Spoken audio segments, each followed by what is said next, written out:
Please tell me it's good this time.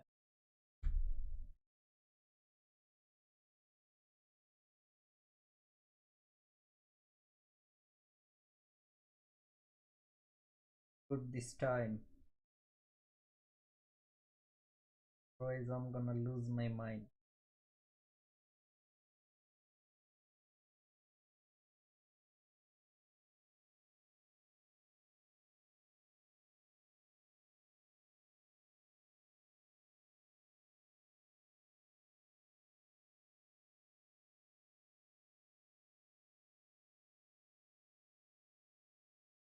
Is good on.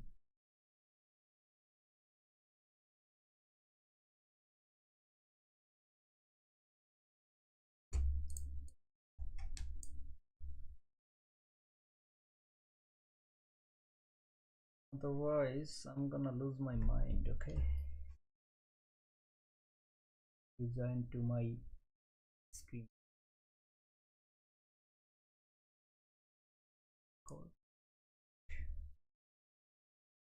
Things can be used up.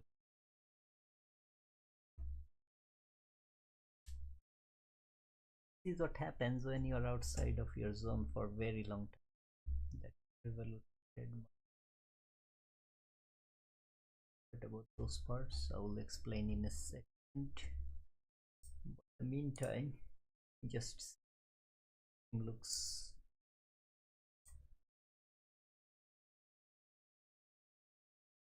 Is it good or is it bad?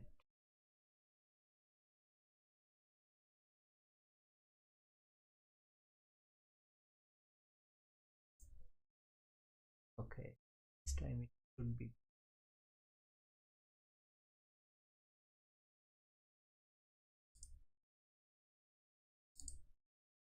This time it should be good. Okay, I believe.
Okay, finally why there is still a warning? Don't tell me it's again lagging or something.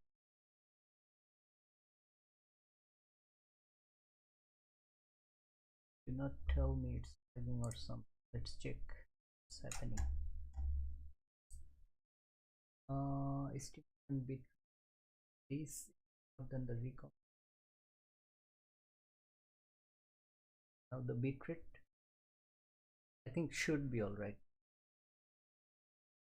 Okay, let me know if it's visible to you guys or not. That is important. That is important. Now let me. Alima, this our voice is too slow. Okay, in that case I have to do one thing. I have to take off the mask filters. So noise gate.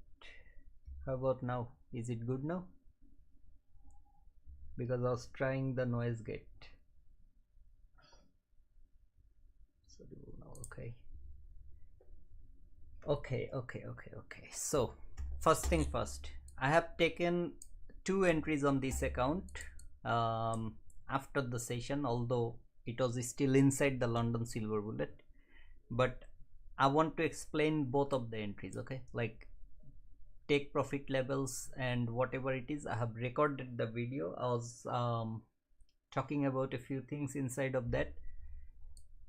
This a specific entry and this a specific entry. This is like my 150k account, so I was just trying with 1 NQ just for some education purpose, and I was trying to mark the CISD. Now let me start from this specific area. When this green candle was happening, you can see there is a possible change in state of delivery in 1 minute, but I'm always focusing on my higher time frame than 1 minute. So this is a 5 minutes chart, this is 15 minutes chart. I'm gonna explain how I look for the CISD. Number one, you are always looking into your higher time frame. So 1 minute, 5 minutes, 15 minutes. Now here, when market was trading, like when this green candle was happening, that is this candle's week, I'm not marking this as a change in state of delivery. The reason behind that is, when market was going higher, you see from here, you literally have a huge down close candle to confirm your change in state of delivery. Yes, if one candle can come this far, the next candle can go above that as well. Since there is the volatility, it can happen, but if it happens, it's better for you because it's a big volatile move towards the direction. Now here is the thing, the whole day I haven't taken a single sell short, even though I was marking this, I was marking the change in state here. I have shared already on the Discord. I hope you guys know. I was marking that 15 minutes inversion fair value. See where this entry happened, that is where market traded and then came lower. I closed some partial around this level at that breakaway gap when market was trading that liquidity. Same thing, I didn't look for a single sell short setup. The reason behind that is, I'm not bearish on the market, I'm bullish on the market. I was expecting this fall. Now this is a fib level from that 1.75.5, all this. What is this? This is your opening gap range. I don't know if you guys can mark it or not, but the opening gap range is usually, it occurs within your, if you're using TradingView, it's easier to mark, but if you're using any other platform, for example this is TradingView, so if you change from electronic trading hour, this is the electronic trading hour, to the regular trading hour, you see there is this gap, which is yesterday's settlement price and today's 9:30 opening price. So on your trading view, you can look for the regular trading hour for that opening gap range. Now when there is a huge opening gap range, it's like ICT's 70-80% or what it calls accuracy, like the trade he told people to frame, it has around 70-80% accuracy or even higher. The reason behind that is, when there is a huge opening gap range, market tends to at least trade or fill some of its portion. Sometimes it can fill up to the 25%, sometimes it can go to the 50%. For example, you are seeing all the bodies, look how the bodies are stopping at the 50% range. It can completely fill it up depending on what market has done there. For example, we have so many relative equal lows sitting right around this area. So on 15 minutes you will see so many relative equal lows sitting around that area. So market can go for that sell side as well, but I'm not bearish. That's why I'm not looking for a bearish setup. I'm only taking buy long. Now I have already completed my London session. I have already completed or got good enough profit in this session trading, which is also inside of the London session, which you can say like London PM session, or mostly it's from 6 AM New York time to until maybe 8:30 AM. But since the entry was like the market was doing what I'm expecting, that's the reason I'm continuously taking entries. I'm not like how many entries I took, one entry here, one here, done for the day. or I can call it a day that way. Similar thing like when I was trading the London session, this is where I was looking for that. Now let's talk about the change in state, how you are finding your change in state. The first thing is, if there is a huge candle, you must wait for that change in state to happen. But if that doesn't happen on the immediate higher time frame, then the time frame you are looking for it. Okay, this is 1 minute, so I'm looking for 5 minutes. I was already anticipating that market can go lower, create a smaller 5 minutes down close candle before it can give me the change in state. Now here is another thing that I told you guys to observe, which is when market was trading around this area, see that midnight open, it was literally sitting very close to that, and that big fall is not only going to go for the new day opening gap or the fair value gap. If the midnight is nearby, it will go for the midnight as well, and your buy long, high probability buy long setups will form below midnight or at the level of midnight, like near to that level. The closer you are around that area, the higher in probability. If it's below, even it's even better. But for example, why I'm not looking for buy long from here? Because it's too far already from the midnight. When market was going from there, it has created so many fair value gaps. It's when it closed above that new day opening gap, that is giving me a direction until maybe this high, or since there are some relative equal highs here, you can target this. Now here we have this 15 minutes breakaway gap. Okay, there is this 15 minutes breakaway gap, and you can see here actually just previously it didn't reach to that breakaway gap, or maybe there is a tick. Yeah, so the gap is 26.75 and this candle high is exactly 26.75. so I can say like it just tapped over there, then came lower, but it created relative equal highs over here. So when market was going higher, that was the first target for me. When market retraced, I'm looking for change in state around this area. On my other account, I have shared it on the Discord if I'm not wrong. I have shared this entry, specifically this entry, like how I framed this entry. So I will explain one by one how you are looking for the change in state. That's your lowest down close candle. You can mark this, or even better if you can mark this one. Why this one? Is because all those liquidities were taken by that candle. So when market closed above that, that is your change in state of delivery. But how you are like confirming the change in state? It's a 5 minutes change in state happening by this candle's closure. Yes, it created a 5 minutes breakaway gap around that area, but this want to see unfilled is not from this, it from the 1 minute chart. When market was closing above your lowest down close candle, or the candle that is responsible for taking the sell side liquidity or any sort of liquidity. If you are looking for a bearish change in state, then the candle or candles that are responsible for taking your buy side liquidity, then you are looking for your bearish change in state of delivery. In this case, I'm looking for a bullish one because it has already cleared so many liquidities from those lows or those swing lows. When that is happening, I'm looking into my 1 minute chart. Is there a fair value gap? That is the fair value, that is where I entered. But trust me, this was where I was trying to enter. Okay, this is where I was trying to enter. However, when I missed it, by the time I was changing all the contract size and stuff, I missed that entry. So when I missed on this candle entry, I took the very next candle entry, which happened inside of the fair value. But look where the market came. After the change in state, it came straight to here and then started going higher.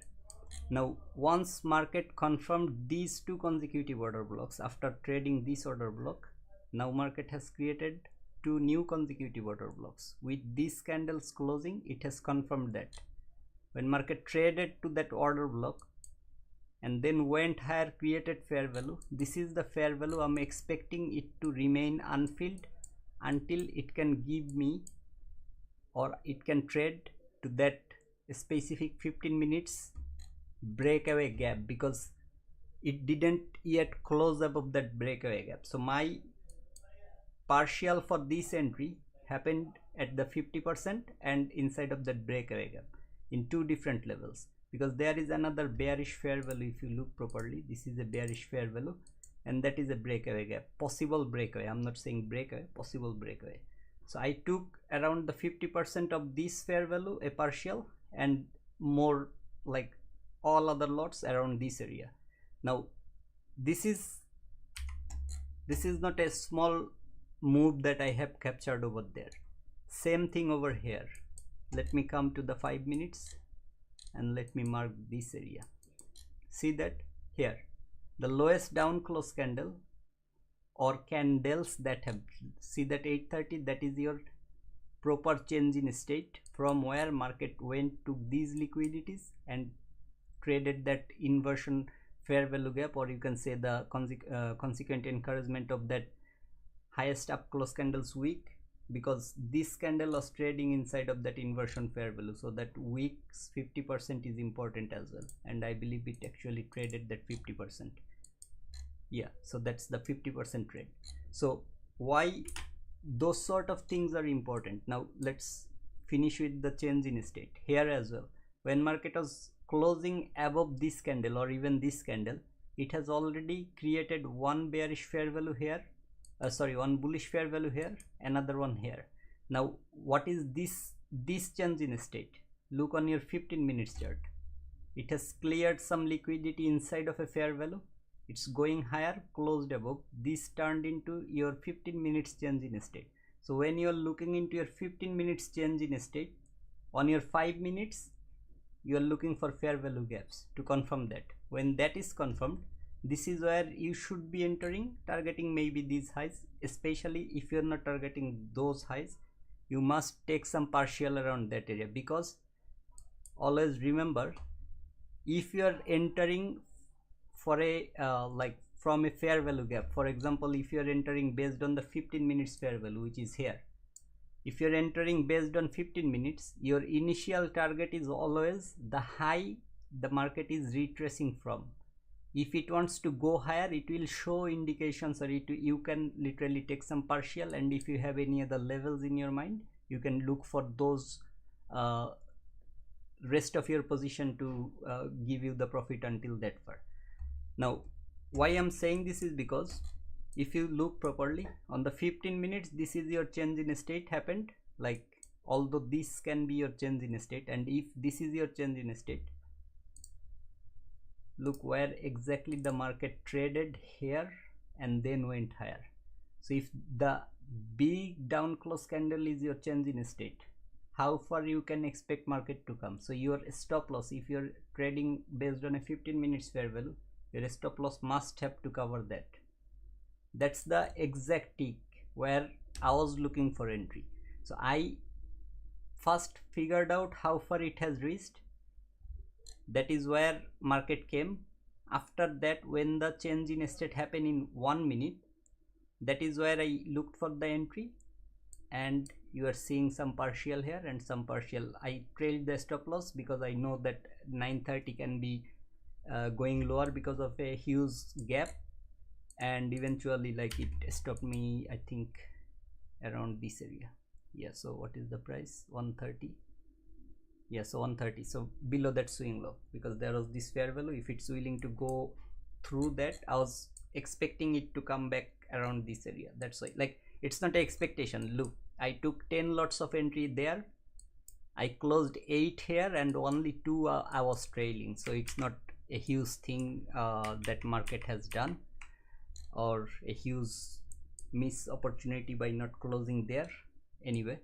So what I'm saying here is again the same thing. When market is going above that level, you're looking for fair value gaps. For example, here when market was closing above this, by that time you are getting this. Okay, let me see that order block level on the 5 minutes candle. Where is it closed?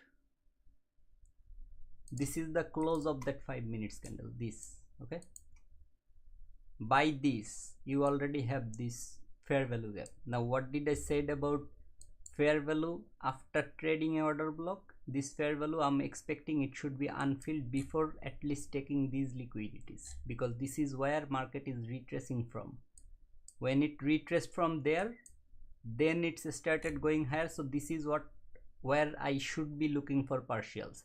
Now what I did here is, when it was going higher, I know it should not fall just by taking that, since the midpoint of that 15 minutes breakaway gap is sitting right above that area, so it should at least reach here. That's why you are seeing some profit happened, or take profit happened on this candle. From there, market traded this fair value expecting this to remain unfilled, or act as a breakaway gap for that specific moment if it's willing to go higher. Now this is a fair value I was keeping an eye on. At the same time, there is a bag, but market like 9:30 open, always volatile, created a huge wick until that far, which is the 50% of that highest up close candle from the 5 minutes, if I'm not wrong. Yeah, this one. It traded the 50% of that wick. Okay, which wick's 50% you are actually looking for a possible area where market can reverse or something.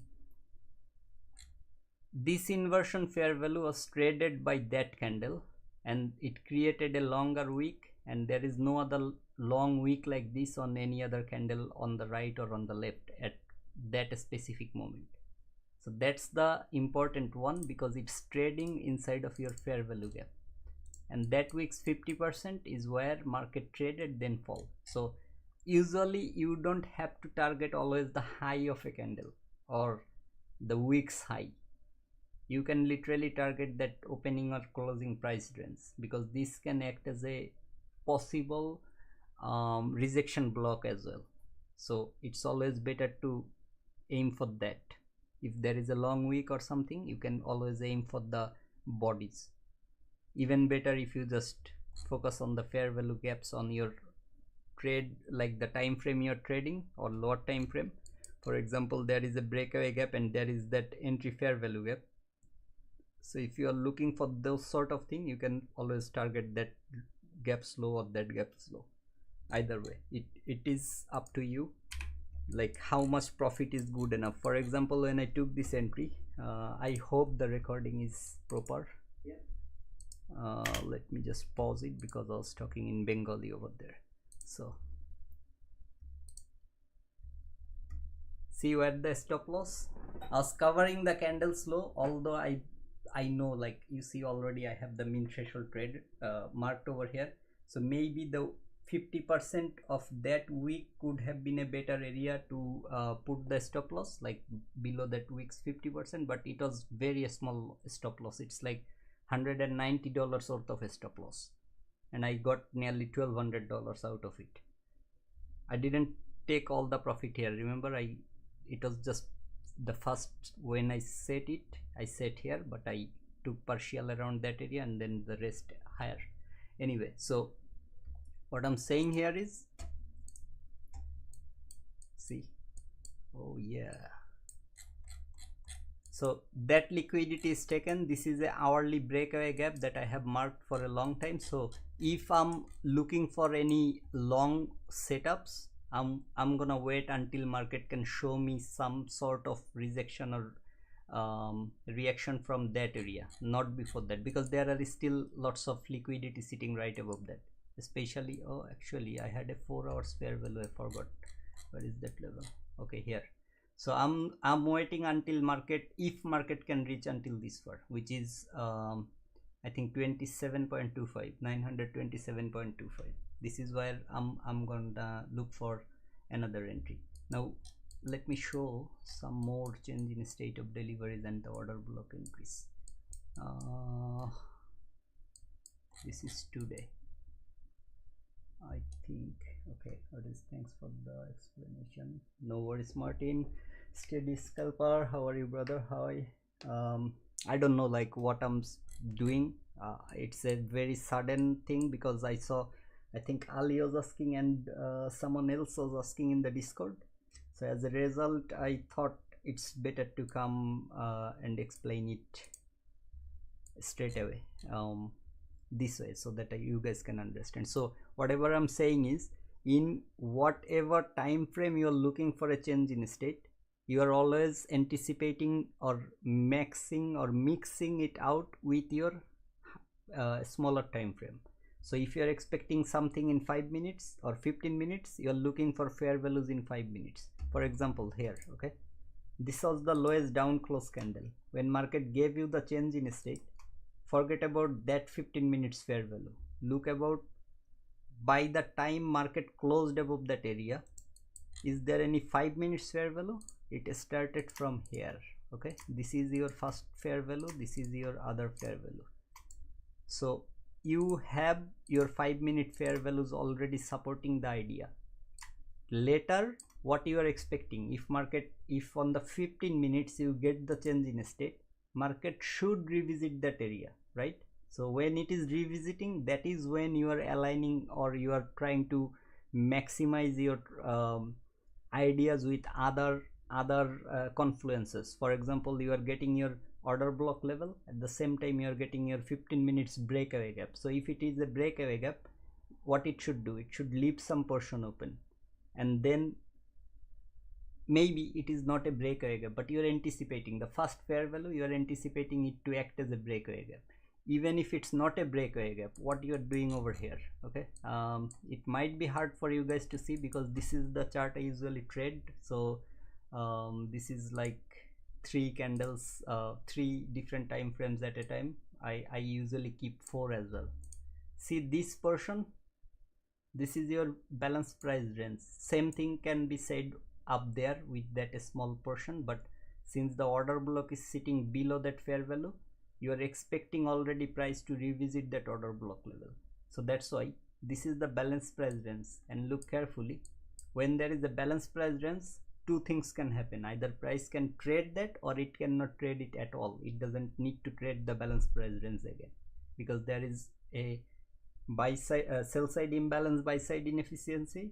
Through that there is a buy side imbalance, sell side inefficiency. So these 2 inefficiencies, it acts as a balanced price range because it delivered for the sell side, it delivered for the buy side. So if market doesn't come here, no problem with that. However, that was your fair value gap. So since there is a balanced price range sitting on the lower half, you can anticipate or you can expect your first fair value to act as a breakaway gap. If it's a breakaway gap, that's an indication that market is willing to go towards the direction. Doesn't matter, let's say it's a bearish fair value and market is retracing from the lower portion, you are still expecting the exact same thing.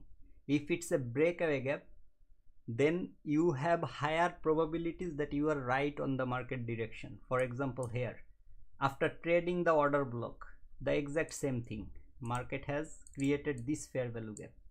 What I'm expecting, it to remain unfilled. When it was remaining unfilled, how far? Until it can take the buy side liquidity. Market has cleared the buy side. If it wants, now it can come and fill it up, no problem with that. But what market did, it literally left it unfilled, it started going even higher. Now how far it has retraced? You have so many consecutive order blocks over here, especially until this candle, because that one single candle closed above that level. So that is your like these 3 are your consecutive order blocks. Market traded there, then it went higher again.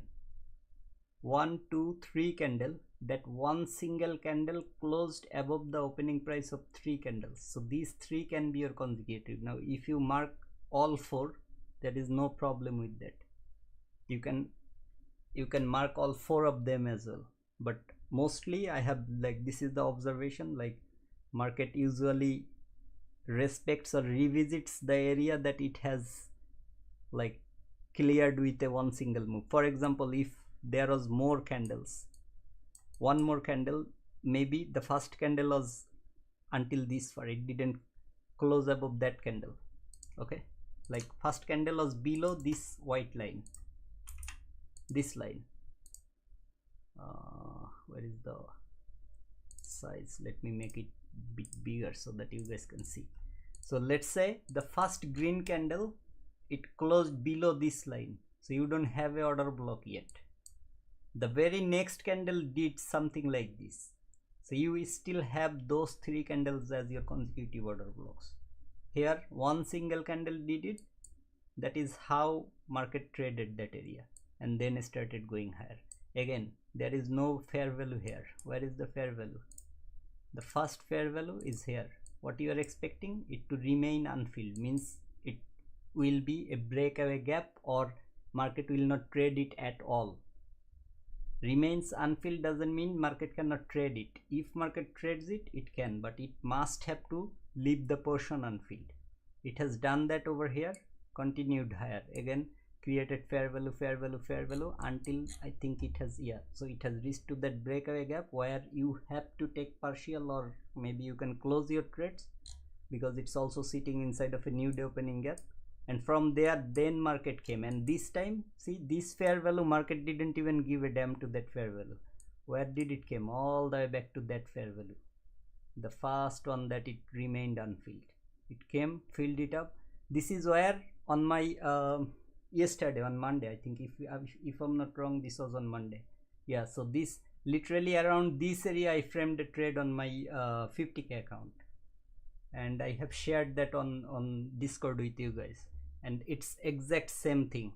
Change in state, order block entry, and hold it until here. I came later on this account, so I framed some trade based on this. Okay, let me show you this on here as well, although it's something that I was not that focused during that, but look, I think this is that entry, yeah, so this is that level, this 30 lot, that change in state, everything. Like look, I'm not doing it separately in other things. It's 5 minutes change in state, market traded here, I took the entry. Yes, there are so many other levels over there that can literally send the price lower. Yes, it sent it lower, but look what I did actually. So most of my entry, okay, 43 is 10 lots, 46.75 another 10 lot. It's, I didn't get it literally here, like when I was looking into the chart, I think in 1 minute there are some other structures. So average entry was below where I closed. It closed, or it stopped me at 2050, okay, like 20,050.50. my average entry was way below that. It's still, it gave me a good amount of profit. It's like 3 lots worth of NQ. It's like MNQ I'm trading, so 30 lots is nothing. But later on, I cannot remember where exactly. Okay, yesterday on this account I didn't trade much, but yeah, on this account I traded very small portions. Now here is a thing on the 5 minute chart, although I'm seeing this on, but I'm not liking the way it is going higher, so I'm willing to wait a little on the 5 minutes, based on the 5 minutes, because again a huge down close candle. So for your change in state, it has to go above that level first, then you can mark your change in state. Let me actually clear the chart by a little. Sell side, this one is taken, I don't need it anymore. 8:30. This time if it goes higher, it should go through that. Oh, okay, now I know why there are so many, because I was using the exact same fair value concept or overlay on the other account. So like when I was marking something on the back. So yeah, what I'm saying is, every change in state of delivery you are looking for, it has to confirm on your lower time frame with fair value gaps, then only then it will work. For example, here you don't have any change in state, so even if it's trading this fair value, I'm not trusting the move yet. For that I have to see how this fair value is getting traded or respected, so I'm not trusting this fair value yet. Okay, yes, market can go higher, maybe it has, I don't know, like let me actually check with the FVG, like if the line is 2, okay, it didn't trade the fair value yet, so it has to go above that, maybe then it can come lower one more time. Or since it's inside of a new week opening gap, which is this week's new week opening gap if I'm not wrong, then market is respecting that and there is this fair value. But as I said, since the change in state above 1 minute chart on 5 minutes, it has to be there. I'm not trusting this fair value yet. No, like I'm seeing one bearish fair value has been broken, two bearish fair value has been broken, whatever it is, I'm still not trusting the move. For that I need to see at least one more structure break and one more like again it's giving me new fair value gaps to do that. So what I'm looking for is, if market can go through this fair value, at least the 50% of this fair value, maybe then there is an opportunity, but before that there is no opportunity. And as I was saying, this fair value is something I'm not trusting. Instead it's now maybe acting as the inversion fair value gap. I'll just mark FVG, but you guys can understand what I'm saying, maybe. Okay, but yeah, why I'm not trusting it is because I'm expecting it to first create another black candle, then maybe the change in state here, because it's a huge candle. So until the change in state is confirmed, I cannot look for a buy long yet, although it's coming out from more or less a valid place. Why more or less is because if you look into the new week opening gap, 15 minutes is still didn't break the new week, and I believe there was, yeah, so there is a huge week over here. Let me just do one thing, chart execution, let me hide it. It's actually taking too much of the area, so I cannot properly mark the things. This is that huge week that previously traded into the 4 hours fair value, and yeah, it didn't reach for that 50%, which is even better. Okay, if it doesn't reach there, it's even better, but if it can reach from there, that is what it calls, that is called that tick by tick, the precision, the precise move of on the market. Anyway, I'm not expecting a huge move straight away towards the upside, since I'm expecting it to at least come for that 9 to 7, yeah, 9 to 7. So let's see if it can happen or not. Also don't forget there is this 15 minutes bullish fair value that market previously traded and went higher from, which is this one. Okay, so yeah, market still has some room to come. Anyway, let's focus on the 5 minutes and let's see like how the change in state happens around the 5 minutes. Like if you are bearish, it's up to you, like how you are looking for your entries. Like if you want, you can look for your sell shorts, no problem with that. I know, like for a fact, Monday, if market is bullish, usually what happens is Monday market accumulates most of the time. Okay, not every time, most of the time, depending on where you are sitting in terms of. Hello brother, how are you?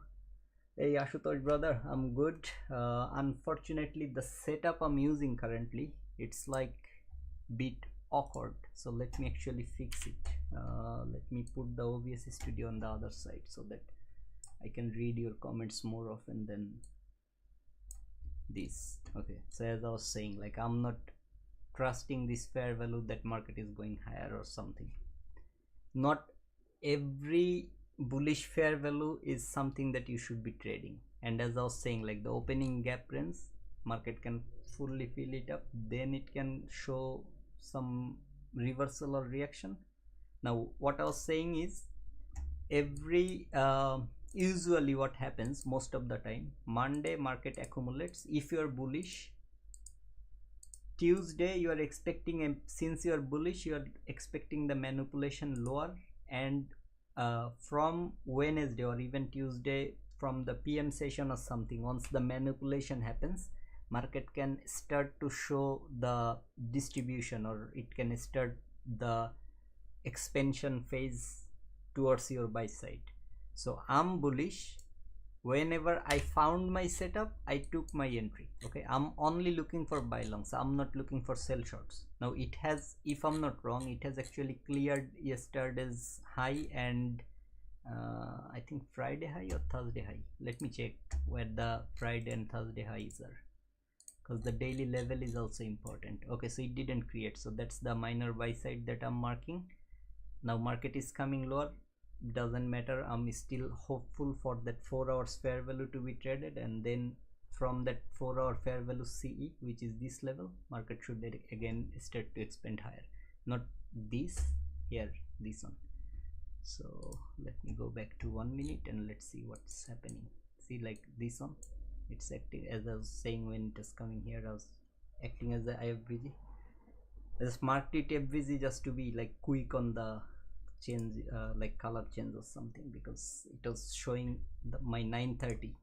Like I have this 930 FVG which extends towards the right side, so I just wanted to make it so that it's in front of the eyes. Now here, okay, at this stage, what you are doing, see that one, this is where your 15 minutes body ends, okay, so that can act as your rejection block area. But as I'm saying, like, don't frame trade based on what I'm saying over here. I'm expecting it to come here. Even on my Twitter, I have after a long time said, like, I'm expecting that 927 is the optimal area from where market should expand higher. There are two reasons. Number one is this last fair value that was acting as a bag before, now market can fill it up completely, and at the same time this middle point is aligning with few other levels of those move, like overall the entire move.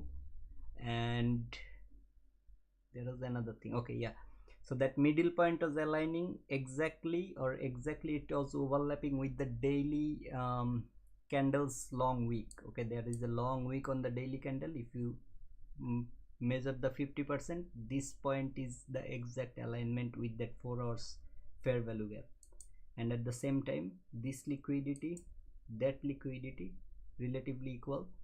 Market can take the liquidity, fill up the rest of the fair value gap, and then start to go higher. That's up to it, because there is a balance presence. It may not happen at all. So that was the reason I was framing trade from this move on Monday.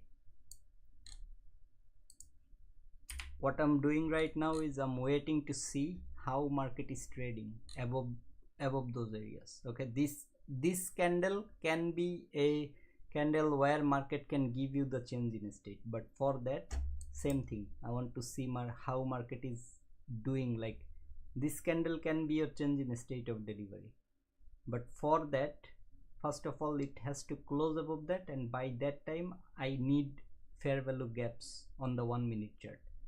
So no change in state, no buy long setup or anything. Now here is the thing, if I'm wrong about a change in state of delivery, okay, for example, let's say if I marked a change in state here by any mean, although there is no higher time frame change in state, but for any reason I marked a change in state here, and when this candle was trading, I took the entry from here. How big of a stop loss it is? Let's see. It's 19 handle. Yes, of course, New York session has volatility. What I'm trying to show you here, this is 41 handle. It's already giving you 1:2. Okay, where it went before this fall, it's already giving you 1:2. Now if you are expecting this to be your order block, then what you are doing over here, you're literally covering little more than the mean threshold. So maybe your stop loss even doesn't even need to be that 20 handle, maybe here. Okay, so it may be 15 handle or even less, maybe around this area. That's where you can put it.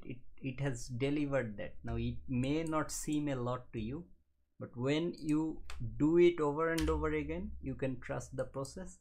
And if, like, usually the stop loss size is so small with this sort of entry, that's why the change in state of delivery, like in my market maker model video, I have said ICT 2023, it is confusing. Is the previous day high or low confluences your entry when it overlapping with fair value, means MSSVG with proper DOL? Yeah, it does. Okay, again from that area I'm not liking it. Okay, it still has some portion here. Okay, there is a gap over here, although it's already trading that last 15 minutes fair value that previously was holding the price, which is this one. Okay, it's literally trading inside of that, but I'm not liking the way it is trying to reverse. So anyway, what was the question? Let me see. Is the previous day high or low? Yeah, of course. Let me show you something. Okay, doesn't matter what happens. Okay, now here is the thing. Okay, you see that is a huge wick on the bottom. It has, we already know it has traded our higher time frame point of interest, or even the better thing that you can see is that new week opening gap is still holding. Market still didn't close below that. So if there is a change in state above this candle's opening price, okay, above this level, by that time if there are fair value gaps available in 1 minute, now I can look for a scalp. What sort of scalp? See that level, market should again go above that level. How far? Maybe the new day opening gap, maybe the midnight. I'm not marking this change in state yet because here no change in state happened. Maybe it is a change in state, so let it be the change in state. Let market go higher again and create that fair value gap. If there is a fair value gap, we can expect at least market is going here. Okay, so 1 minute is still, it's respecting that bearish fair value, so let it be like this. Okay, forget about the change in state. Let it break that fair value gap. If it can break that bearish fair value, then now let me come back to the his Ashutosh question, and let me show something from the daily, not on that chart of course. I wanted to go there on this. Okay, actually let me do it on trading view chart so that you guys can see it from here. Okay, my chart is delayed on trading view for now because I'm not connected to my what it calls the top step account, so it is delayed, although I have the membership, but I'm not buying the data plan or anything, because when you are trading with top step you don't really need to buy the data plan.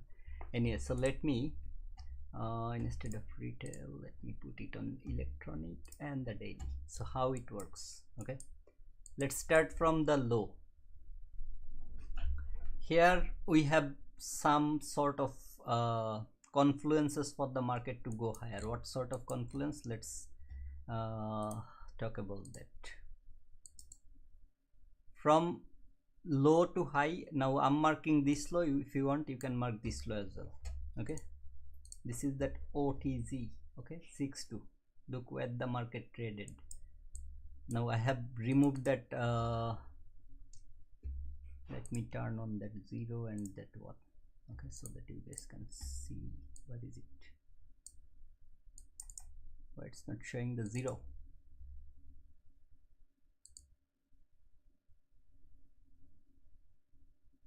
Why the color is that distorted? What the hell? Oh, okay, this is why. And that's the one. Let me put it in black. Now here, that's the optimal trading zone. 6-2 level tapped. Now here, okay, again think this way. I just explained where your order block is. That one single green candle closed above 3 candles. Okay, so that's your consecutive order block. Forget about that. What ICT said, keep that in mind. This is your volume imbalance. That is mohawk that you can say. Okay, or you can mark the whole thing as your inversion fair value. So market traded that inversion fair value, then it started going higher, mostly rejecting from that middle point. Now here we can expect that rejection, or we are already anticipating market to go higher. Okay, where? At least here. This is where, this is how far I'm bullish. Let it be clear, this is how far I'm bullish. Why I'm bullish until that far is because when market is trading lower, okay, from this high to this low, that area, that OTZ, it traded that fair value that was the reaction. It failed to take the liquidity. Now when it's going higher, what can happen is, this is the breakaway gap of daily chart. So I'm expecting if market can go here, okay, if market can go here, I'm happy to see if market is falling or not. Now the way it is going, I'm not liking it. Why I'm not liking? I was liking it until this breakaway gap happened. I was liking it until that fair value gap trade happened and that expansion. But when it expanded, it failed to create any bullish fair value. So how far I'm bullish? Until that far. Okay, I don't need DXY for direction. I don't need weekly chart for direction. Every day before I sit on my chart, this is what I do. When market is going higher, from here I'm already expecting, like after this day, I'm already expecting market to reverse. Now why I'm expecting, I have already showed you the OTC and ICT mentioned about that volume imbalance as well. So this is that mohawk, one candle closed below that, the immediate next candle went through that, so you can expect that as a mohawk. Now when market broke through or went through this fair value, closed above that fair value, or even like most of the time, if the high is where the body closes, this is how you will see, even on your 15-minute chart, you will see the inversion will happen that way as well. But forget about everything else. On this day, market traded most of that candle's range, but when I'm bullish, I'm expecting, like let's say I didn't trade on Monday, this is Monday, let's say I didn't trade on Monday, I waited. On Tuesday, when market retraced and then started going higher, it closed above the previous day. It literally opened above the previous high. When market next day opened, my target was at least this, if not higher. Okay, higher how far? This is a swing high on daily. On daily, I don't need two candles on the left and right, because daily is a, for a day trader or for a scalper like us, we need literally a few, maybe few 15 minutes candle. That's good enough for our profit, or anyone's profit. I don't want to talk about our profit. It's good enough for anyone's profit. So I don't need to go until that far. I'm happy with this, because what happens is, here market opens, after this opening, if you are bullish, you are expecting the manipulation to happen lower, then the distribution to happen higher, and by the time the candle finishes, whatever time frame you are in, it's regardless of any time frame, even in 1 minute you are expecting this. Look on your 1 minute time frame, every candle that doesn't have a wick on the lower portion, even later, like if not immediately, then later market came below that level to do that manipulation thing, and that turns into a sell side liquidity as well, because every candle needs to have a manipulation. For every bullish candle, you are expecting a lower manipulation, then like the wick should be created lower first, then market should expand higher, then it will retrace or come back and close like this. That's a candle body, no matter what. So you see there is no wick over here. So once market reaches here, there is a probability that market will again come back and take those liquidities. See here, there was no wick. Immediately the next day, first it cleared that manipulation that never happened over here, it cleared that confusion, then it started going higher. Same thing anyway. So what I'm saying here is, market has closed above previous day high, I'm bullish until this day. If it goes even higher, if I have more liquidities on maybe 15 minutes time frame or hourly time frame, whatever the time frame I'm using as my higher time frame, I'm looking into that. So when it closed above, I'm again bullish. So let me remove all this. It closed above previous day, I'm bullish for that high on the next day. So next day market opened, manipulation happened around this area. If I have any point of interest, I'm looking for my entry, whatever the range is. Okay, so that is my target, or the direction it is already giving me, that is buy side direction. Again, what happened on this day? Market closed above previous day, so again I'm bullish. Same thing. Okay, now here again market closed above previous day. Now this specific thing you have to keep in mind, like what it calls, on trading view we have some issue here with the fair value gap. Let me show you on top step in 1 minute. Sorry, in the daily candle.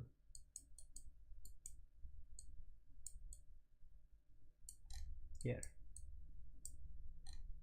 it went higher, breakaway gap, fair value. This is the fair value. Okay, here see there is this thing. You will know what I'm saying. Even though that closed above, again even though it closed above this, it didn't break the daily fair value gap, so I can expect a deeper retracement, or at least there is now 2 bullish fair value gaps, so I can expect a retracement into one of the fair value gaps. If you're not expecting that, remember what is your direction? Bullish, right? Because this day it closed above the previous day. So what happened here? Market opened, manipulation lower happened, you are letting every bloody sell setup go.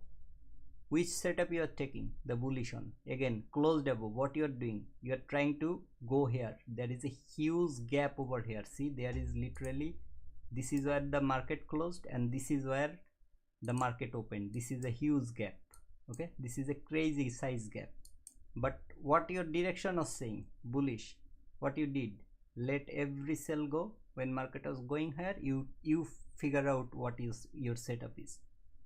Now on this day it was the inside candle, it didn't take the sell side, it didn't take the buy side. But what is your direction? Because this has no manipulation. See, there is no wick on top of that candle, so where should the market draw?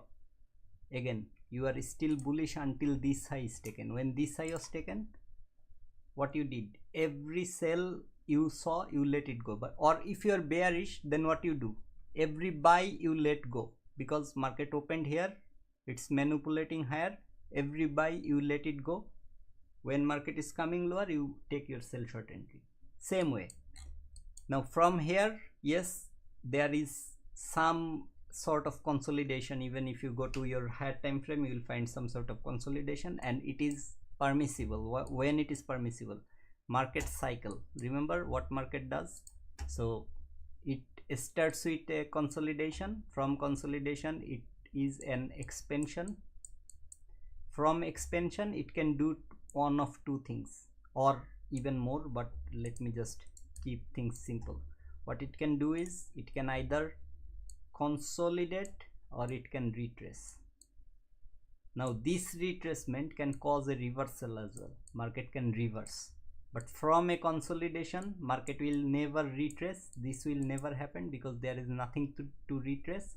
Or from a consolidation, market will never reverse. But everything else can happen. So from a consolidation it will start, it will expand. From an expansion it can either consolidate or it can retest. From the retest it can again expand. From consolidation it can again expand, or the retest can cause a reversal as well.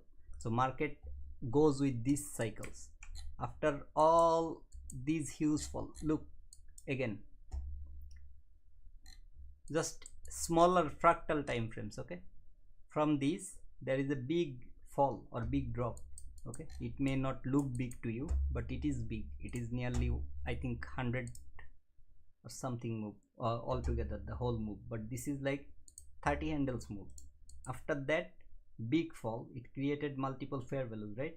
It consolidated, again expansion. There is no retracement. Again consolidation. This is the retracement happening. That retracement could have caused a reversal if that buy side was taken. Market didn't took that buy side, so still I can say, yeah, it, in my eyes, this is my reversal. Okay, and that is the entry I framed from here. That is the entry I framed from here, because I know, or I have spent enough time on the chart to know how far it can go. See, I have marked two fair value gaps over here. It's a very small fair value. Okay, let me show you this. When I was marking those fair value on the 15 minutes, my eyes were looking how where market can come and where it should not come. Let me tell you that here. Unfortunately, exactly on this area here.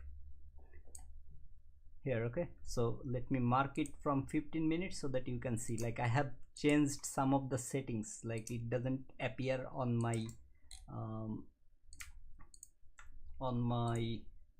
15 minutes time frame if I draw it on the 1 minute. It's just to keep the chart clean. Look, this and this level, this is where you have a 15 minutes bullish fair value. So when market was trading here, remember that candle was the candle that happened here. Okay, like the 15 minutes candle starting point is literally here, and look at the time, it's 9:15 a.m. on the bottom here, that's 9:15. So what I'm saying here is I have two candle confirmed, but if market is willing to create a 15 minutes fair value gap, that literally acted as a inversion fair value. However, if market is creating a 15 minutes bullish fair value, when I'm looking into 1 minute, I'm seeing, okay, if by this 15 minutes move, okay, where is 9:30? This green candle is the 9:30. So until this green candle, so here to here, this 15 minutes move, if market is willing to go higher, it must not come around that area, because if it comes here, see, there is no wick on the 15 minutes candle. Look, there is no wick over here. Okay, so when market is willing to come below that level, especially around this fair value, it will not create a 15 minutes bullish fair value, because it will have to come back inside of this range. So I'm expecting these to act as a breakaway gap until it can at least take this high, or it can reach until that fair value. Why this high? From that low, this is a swing low. Okay, this is for a lot of people not a swing low, but this is a swing low. It clearly went below those two equal lows or equal candles. It went below that. It has 3 candles on the left and that many candles on the right. So this is a clean swing low. From this low until that high, market created 2 fair value gaps. It should trade the fair value. If it's willing to go higher, this buy side is your target. So how you are entering? If you are entering into a trade from here, maybe you are covering that breakaway gap by a little, or if you are too confident about your entry, just put like this way. This will be your entry, not because I'm seeing it didn't come here. Yeah, it could come here as well. But if you're that confident about your entry, your target is until this high.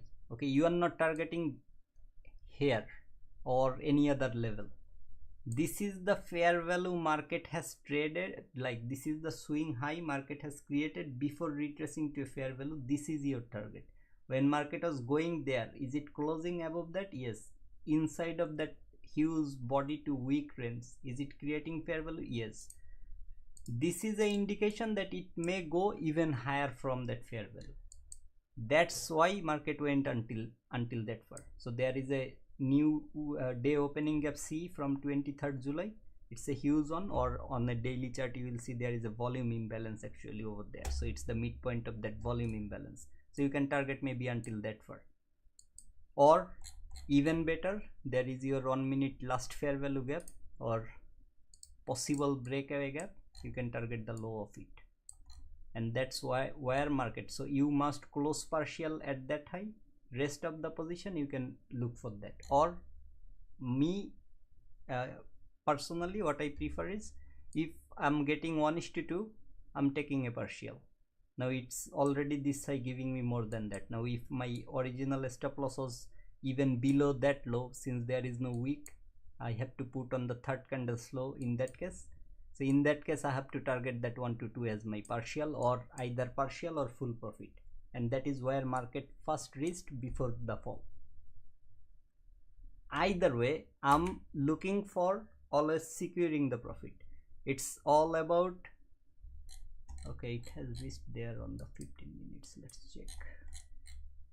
Yes, it has cleared that liquidity, but would have been great if market could literally trade until that for. Let's see, let's wait until that happens. Although the reaction it's giving, it's already something promising over here, but I don't know what 1 minute is showing. Yes, 1 minute has already a fair value gap, so there is a it's okay, it's okay. Let me remove these lines, so many lines over here. So what is that? So yeah, what I'm saying is anything you're looking for, it's all about your perception. Now how you, what some of the people, I say no weak candle acts as a strong dual, you can say so, bro. The reason behind that is there is no manipulation. Even for a down close candle, by a tick or two, see there is 1 tick worth of what it calls manipulation. You want to see that. Why it's important? Okay, think this way. Let's mark this candle. So I'm just marking this 1 minute candle, and let me come back to 15 seconds chart. That was my 1 minute candle. Now what can you see over here on the 15 second? Market traded below a low. Now you are looking towards some sort of, you know, market structure shift, although the shift is around this area. But if there was weak, then you could mark that as your, see there is no weak. This is a high probability for the market to draw at least there, and it created fair value when around that area. That is now turning into your high probable entry setup. So what I'm saying here, this was that 1 minute candle. Okay, when market was creating weak, see the manipulation, especially with this candle. A lot of people may be thinking, okay, it's gonna go to the, you know, like underground. It's going like way below the center of the earth. But did it went way below, or it's going higher? How far? I'm expecting until this fair value. Okay, so if I was coming into a 15 minutes 15 seconds chart earlier, look here in 1 minute, let me show you this as well. This is where the change in state or possible change in state. Okay, let me check which candle took the liquidity. Okay, this, so this is where the change in state. Okay,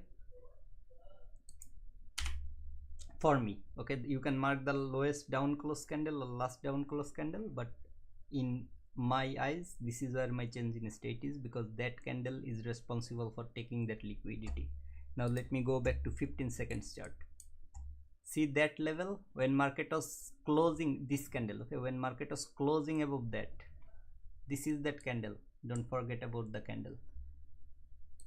It created very small fair value on the 15 seconds here, and by the time this candle was closing, it has created another fair value over here. Now see the change in state candle, this overlapping with fair value. Market traded that. What did I said where it is going? I'm expecting until this far. So maybe here, if since I have missed some of the opportunity around this area, there is no fair value, so I'm not looking for that. But maybe this is a possible area. But since I don't trade in 15 seconds, okay, this is also important. You just cannot jump time frames and look for entries. So I'm saying this is a possible area, but for this entry your stop loss has to at least cover that breakaway gap as well. So this until this, where is the fair value here? That high. Now again, this can be your possible partial level if there is anything sitting around this area. Since I'm not seeing anything but more relative equal highs. For example, this high is taken, so these highs are relatively equal to each other. So maybe the first partial can be here. This can be the partial, and at the same time, let me check in 1 minute if there is any entry. Okay, it was actually trading that fair value. Where is that 5-minute CISD?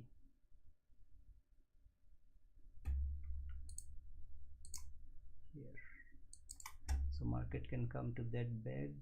There is this fair value. Okay, so forget about that 15 seconds entry. Bro, how you choose IFBG? Every time I use IFBG it fails. Okay, let's talk about this one from the 15 minutes. Okay, see, from this swing low until that swing high, this is your breakaway gap, this is your fair value gap.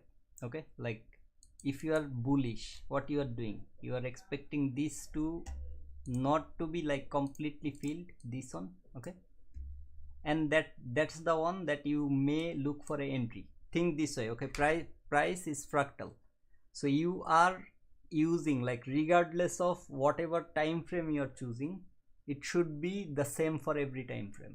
Okay, if you got my point, let's come to that. Like, regardless of time frame, so if you are looking into a 15 minutes time frame, you have to look into a 15 minutes time frame for it to confirm your inversion fair value, or whatever time frame. If you are looking into 1 minute, the candle must have to close above or below that fair value in 1 minute. You cannot look into a 15 minutes time frame and look into a IFBG in 1 minute. Whatever, that's why I have 3 different charts. Okay, remember that as well. So what you are doing here, the very first candle closed below this. Now when am I marking the IFBG? When am I marking, like this one I have already shared in my Discord. Like literally I didn't take the entry, but I think Ali and others can confirm. I don't know, Ashutosh, if you are on my Discord or not. Let me show you that, especially that specific area, because it's important.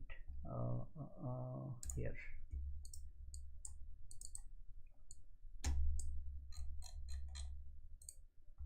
look here. Okay, on this photo, I don't know if you guys can see it or not.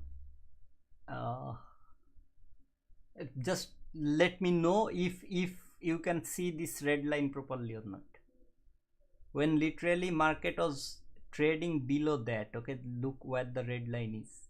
Okay, that's CISD. I just showed you here, and I literally made it more here, like 15 minutes CISD. Sir, what is your Discord? I think, okay, I'll just share the link on the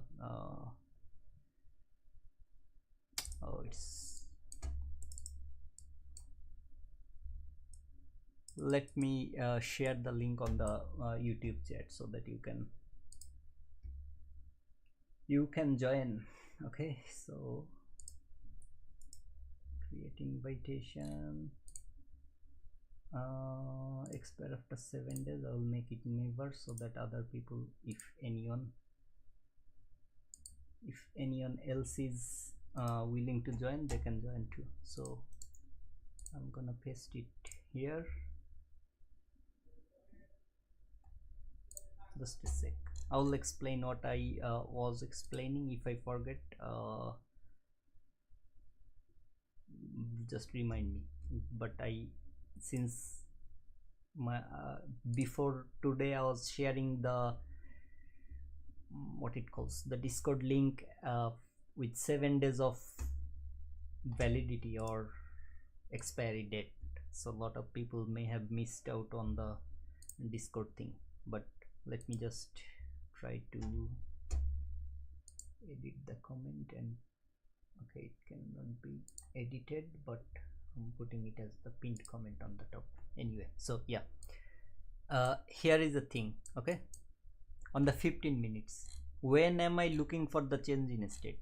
Here, after taking the buy side, after trading into the breakaway gap and leaving the breakaway gap by a tick or two, I don't care, as long as it's not completely filled, it's still acting as a breakaway gap. So it's a breakaway gap. After trading that, one single candle closed below that. Now here is your thing. What did I said the whole time? How you are framing your change in state of delivery. I want to first read the chat, then I will answer.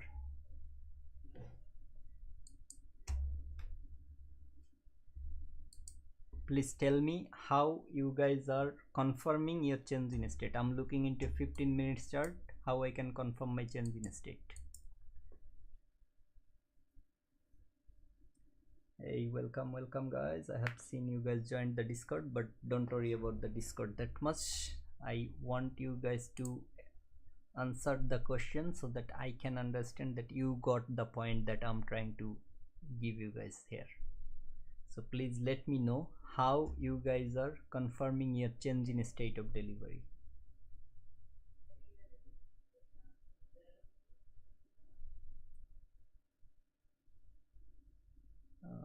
You shared on YouTube is invalid. What?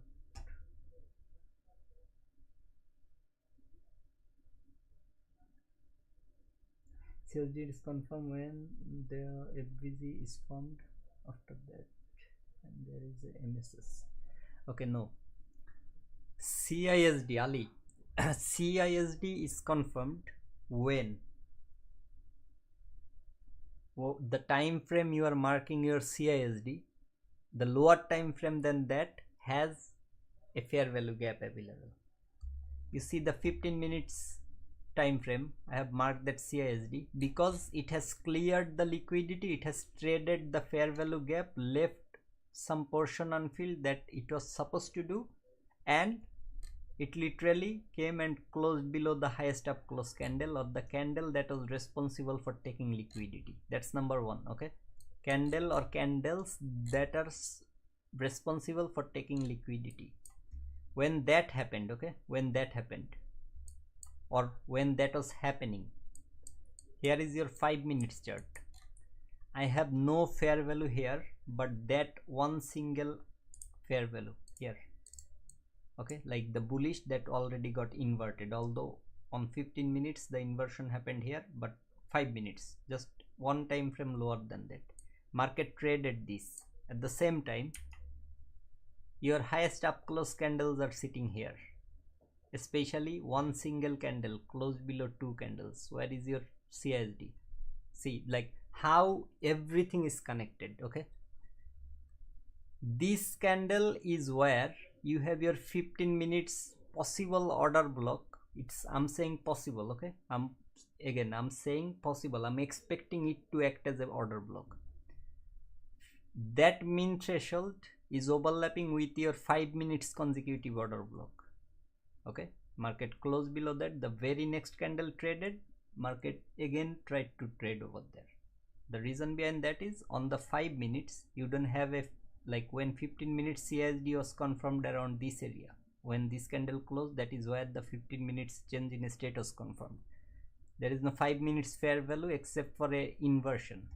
But here in 1 minute, see this, now I marked it as a bag. Even like on the Discord, I think before market came here, I marked it as a bag. I'm not sure if that photo is over there or not, but even before market came here, I marked it as a bag. Why I marked it as a bag is because since the mean threshold is literally below that fair value gap, yes, my fair value is available when the change in state was happening. So I'm pretty confident about the change in state of the order block. Now how far can I target? That is a different thing to understand, because see that fair value, I might be targeting that high, or if I'm overzealous, look here. Okay, it's a bearish fair value that market inverted. This is where market retested that fair value. So if I'm overzealous, maybe I'm targeting until that high. Also it can act as a balance price range as well, or this down close candle can act as your order block as well. Okay, why? Because when this move was happening, or this retracement was happening, here this low is trading a hourly bullish fair value. Here this is that hourly bullish fair value. Okay, if I mark it like this and then go back to 15 minutes, see, where is it here? No, actually it didn't appear, so let me change the Let me change that. Wait, the settings is not coming. Come on. Why the settings is not appearing? What the hell? First liquidity, then close below it. Okay, yeah, yep. First liquidity has to be parsed. Okay, change in state, it must have to clear some sort of liquidity. Doesn't matter what. Okay, now at least give me that. Where is it, man? Okay, finally visibility. Now it will show because I have it turned off for every. It keeps my chart clean. Okay, that's why. See that hourly fair value, this one, the one that I was trying to show you guys. When this was happening, it traded a hourly fair value. Also there is hourly breakaway gap as well here. Okay, this one I will change the color to a different one, maybe like this. So when I go back to visibility one, okay, yeah. So when I go back to 15 minutes, so you guys can see what I'm showing here. Okay, inside of that 15 minutes breakaway gap, you have that hourly breakaway gap and hourly fair value. Anyway, so when market was trading here, do you know how far it came? Right on that order block. Now it is a very small candle for a lot of people, maybe a dozy candle, but if you have watched literally ICT's yesterday's stream, you will know like he was literally using so many slangs regarding the dozy things. Why this candle is your order block? Market traded into a fair value. So a order block is two things: lowest down close that has cleared liquidity. Like order block, three ways you can mark order block: either it has taken liquidity, or it has cleared, it has traded into a fair value gap, or it has traded a previous order block. In this case it has traded a fair value gap, that 15 minutes fair value. Okay, and below that fair value you have, there is your 15 minutes breakaway gap. Anyway, so since these two down close candles are consecutive order blocks, market has traded the extreme one, no problem with that. It traded there within that 1 hour or hourly bullish fair value. From there market started going higher. So this down close candle is literally your next order block, although you can call it propulsion block. Okay, nothing wrong with that.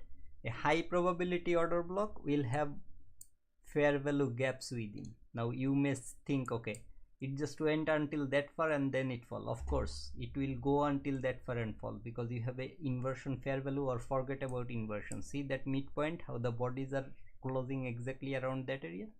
So you have to keep in mind the important levels. But what I'm saying here, like why I'm saying here is, this is your high probability order block for how many handles? Think this way. Okay, you just took the entry from that order block and targeted until this far. This is 26.5 handle in London session. Where can be your stop loss? Again, you are using a 15 minutes order block. I'm just showing you based on 15 minutes. That's the mean threshold, maybe a tick or two below that mean threshold. So from that order block level, okay, from this level, I'm not even marking the lowest it reached or something, you are putting your stop loss little below the mean threshold. Now you are targeting until this far. So it's not maybe 1:2, but it's giving you more than this. Is every one lot. It's what ICT said, like your bread and butter setup should deliver 15 to 20 handles.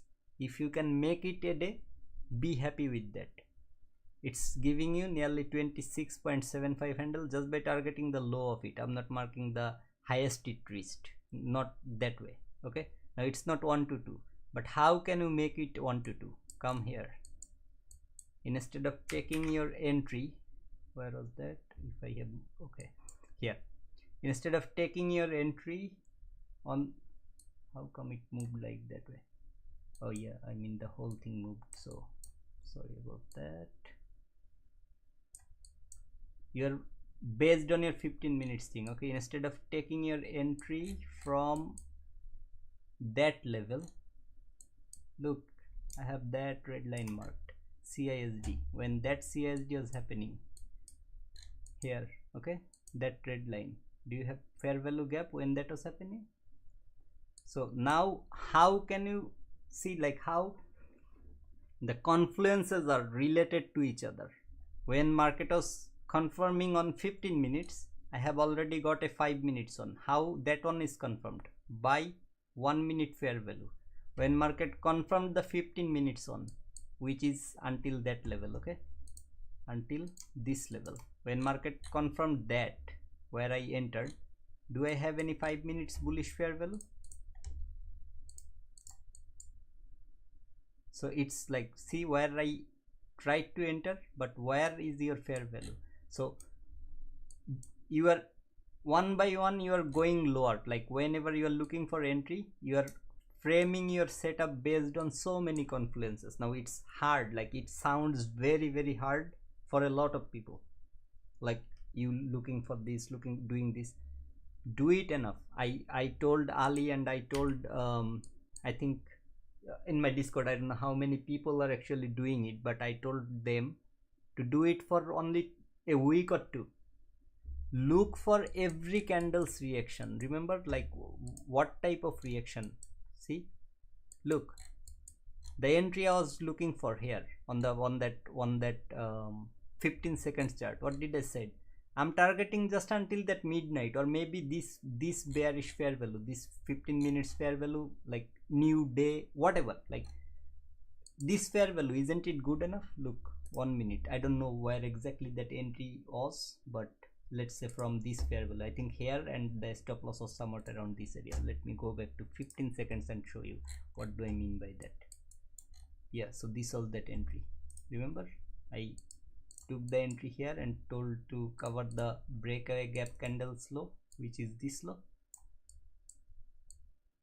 until this far. Okay, I don't need anything else. Why this far? Because there is that fair value. Now on the 15 seconds, if you are based like taking entry on 15 seconds, this can be your partial, and you can target until maybe this breakaway gap, like where market can possibly reverse from, which is this gap.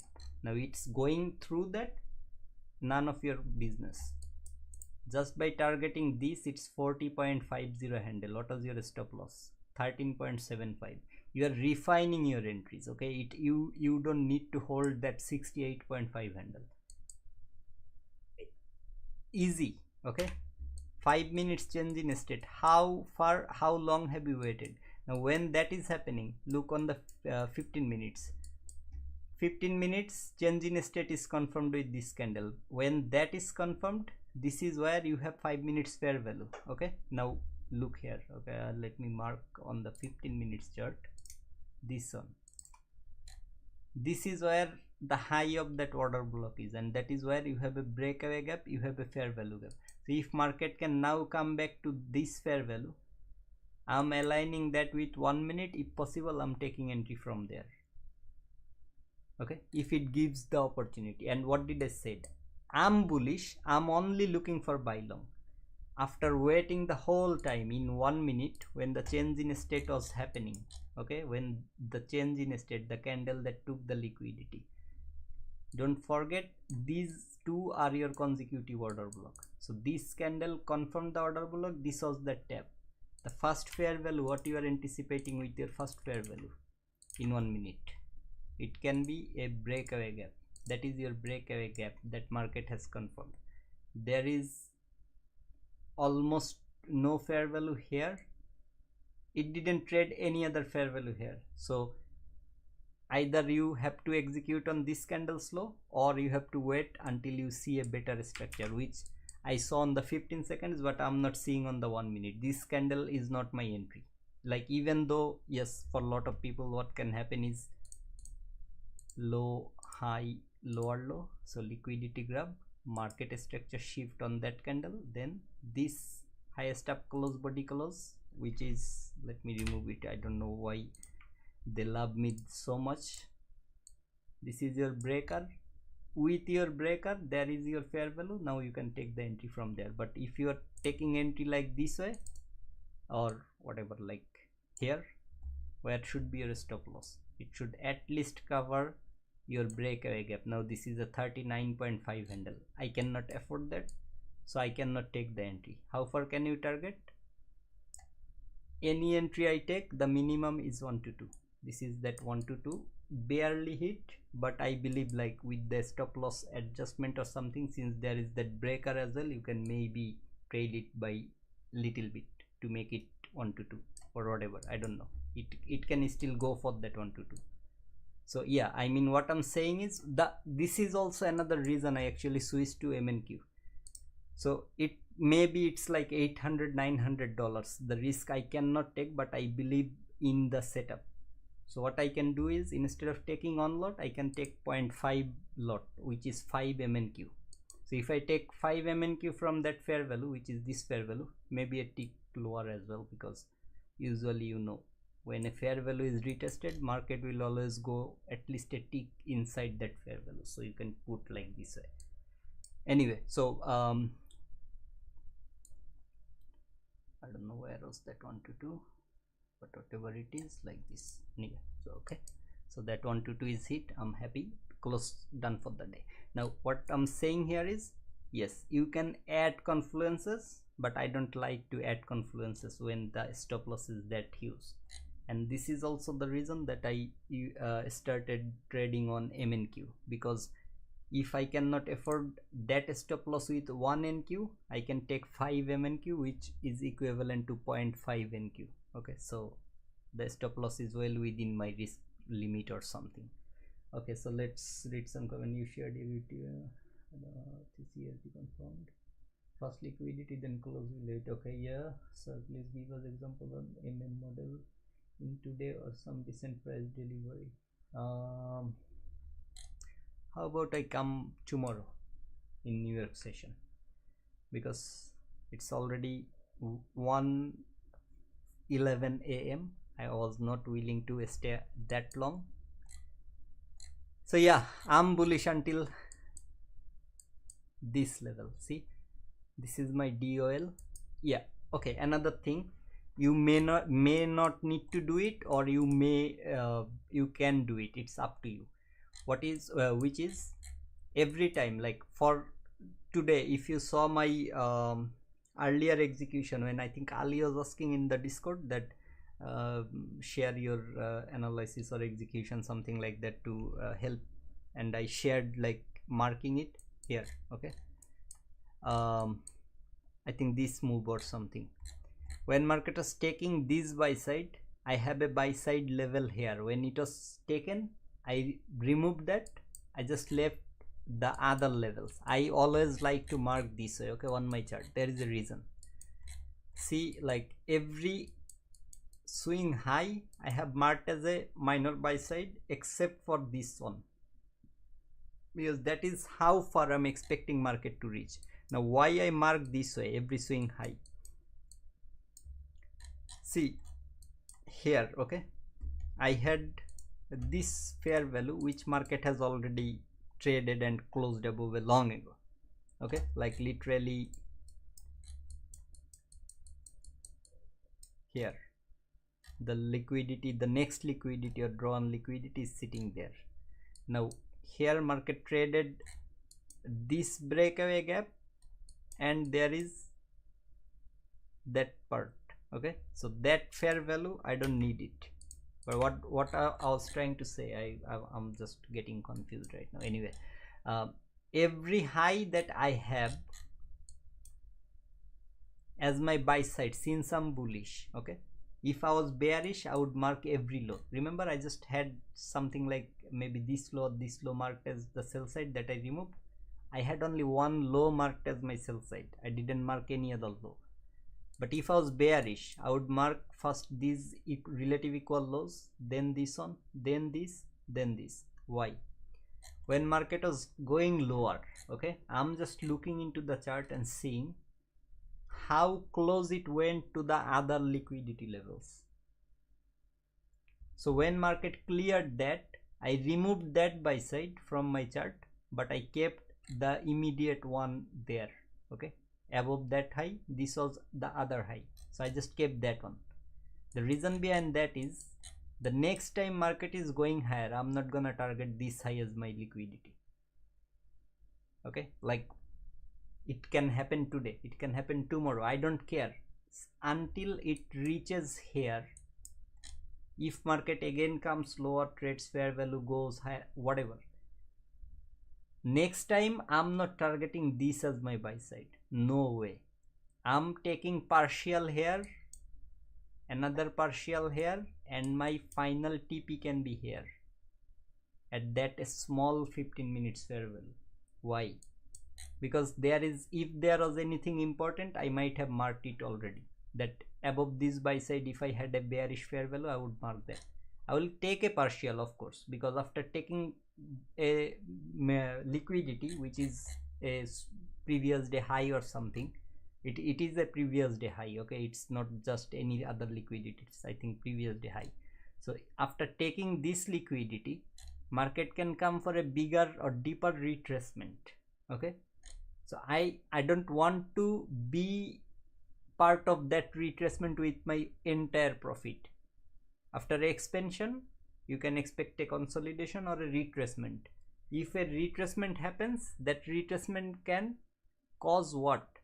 Reversal as well, what you are seeing here, okay.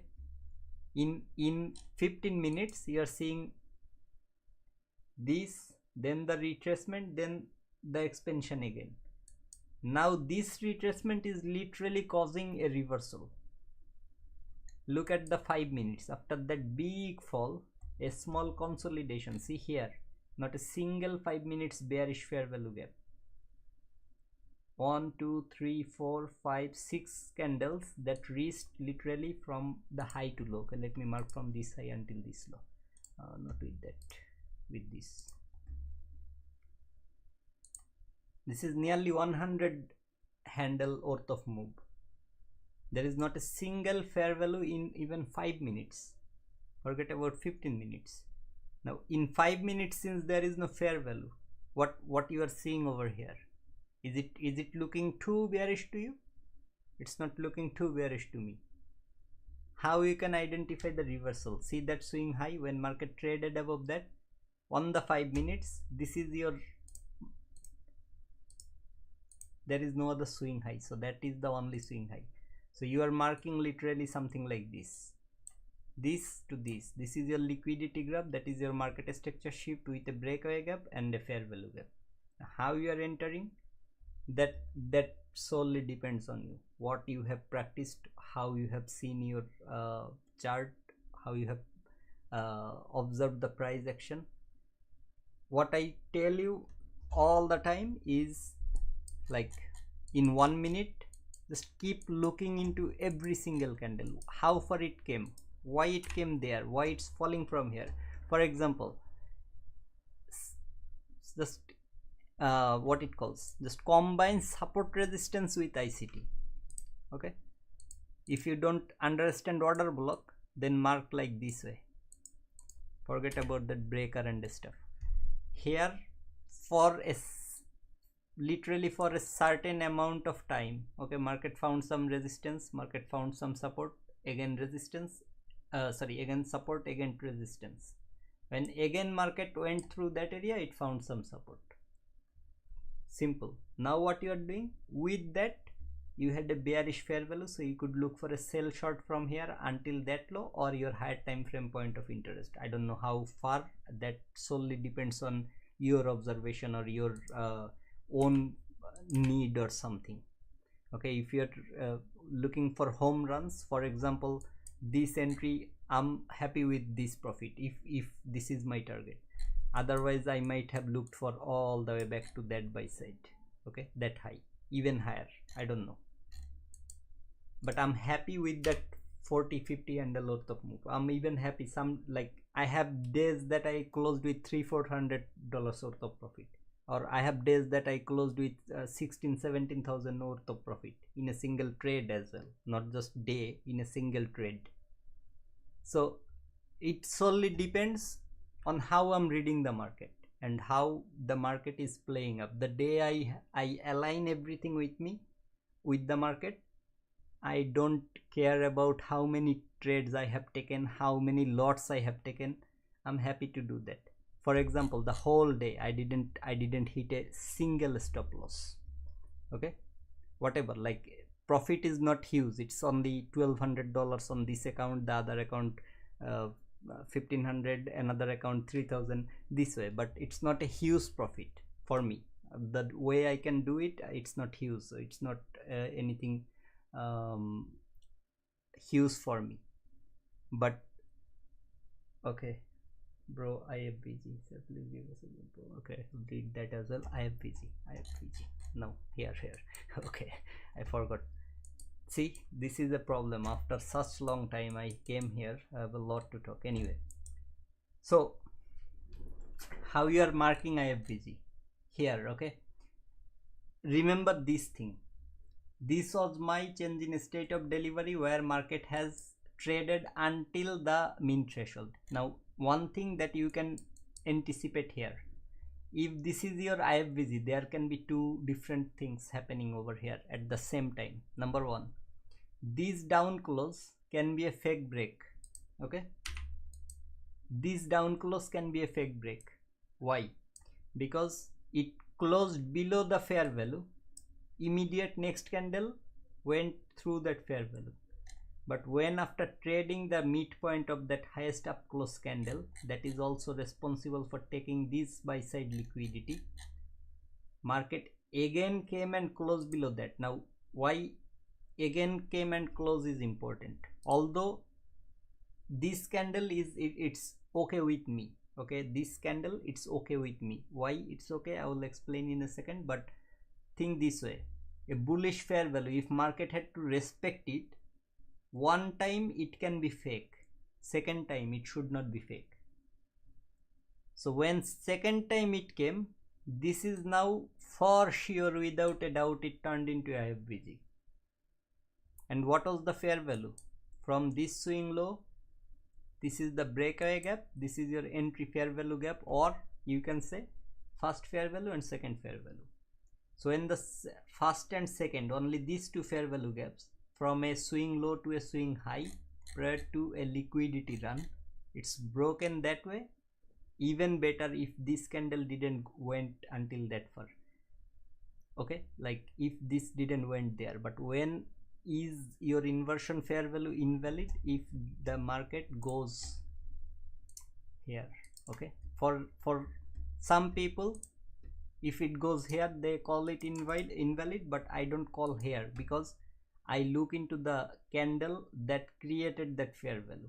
Okay, like 1 2 3 candles, so that third candle, that high is important. Or in this case, since this is the order block, if the body closed above the mean threshold, there is a high probability that this fair value is, this is a fake breakout and market is willing to go higher. So the candle that created the fair value, you can use that high as your possible stop loss or something, like you can put your stop loss based on that. Now again, fair value gap prior to a liquidity run, when it's broken, that is the one you are using as your inversion. Now here, as I said, this can be a fake break and this can be that move towards the buy side one more time. However, when the second time it happened, back to back two times, it cannot be fake. And when that happened, market traded lower, retraced, then continued lower for a deeper retracement or deeper price action, which is until that fair value and that midnight. From there it came back again to that level, then it fall all the way to that. Okay, so I don't know if it's clear to you or not. Same. Okay, for example, here if I'm looking for a inversion fair value, I'm looking for literally this one.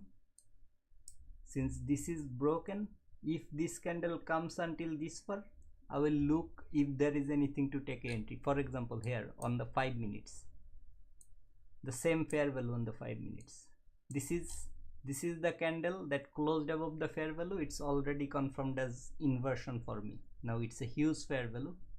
The very next candle traded into the fair value, then market is going higher, where this high is target. Since there is relative equal, you can target this side. Above that, I'm not seeing any reason for market to fall without taking that high. So you can take partial at this level, you can look for more over there. This is your inversion. See that 5 minutes, what did I said is, whatever fair value you are marking as your inversion, it has to happen on that specific time frame. On the 15 minutes, this candle confirmed my 15 minutes inversion. On 5 minutes, this candle confirmed my inversion. Although I can anticipate inversion even before it is confirmed, but that is not a high probability. How I can anticipate is, it's a huge fair value, so if market is willing to go lower, it should respect the middle point of the fair value and then continue lower. But since market closed above the middle point, this is a high probability that it's turning it into inversion, and depending on from where it's coming. This is a 4 hours bullish fair value and this is a 5 minutes bearish fair value. Who has more power? Definitely the 4 hours. So since 4 hours has more power, you can anticipate it beforehand. That's something like you can try, but I don't know. Like, what you are not doing is, you are marking a 5 minutes and you are looking for an inversion to happen on 1 minute, unless like this happens, which is the moment this candle closed. This is 11 AM, okay? So 11 AM candle opened here, closed here. The last minute of that 5 minutes candle was happened or at what time? 11:04. It opened at 11:04. That's the last minute candle, and it closed at 11:05. And this is that candle, okay? So the candle on 5 minutes closing, the same candle is closing above in 1 minute as well. Only this is when you can use your 1 minute thing, or simple think this way, okay? This was that fair value. In 1 minute it broke above, it came back to that fair value. It's, as I'm saying over and over again, you must have to use the exact same thing on the same time frame. Now this is the breakaway gap in 1 minute. That market broke and then retested and then went higher. But for your inversion, this was the fair value gap that market traded, took some liquidity from here and some old level on the left here, okay, and traded into your higher time frame point of interest, which is this 4 hours fair value gap, and there is a 15 minutes fair value as well. So when market broke above that, this is your inversion, okay? That if there was any other fair value on this leg, that could be your inversion.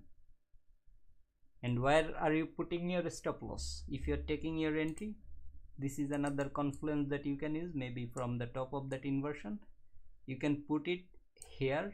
If there is no volume imbalance between the candle that created it, only then you can try to put it there, or maybe a tick lower than that, like a tick or two lower than this candle, this level, okay?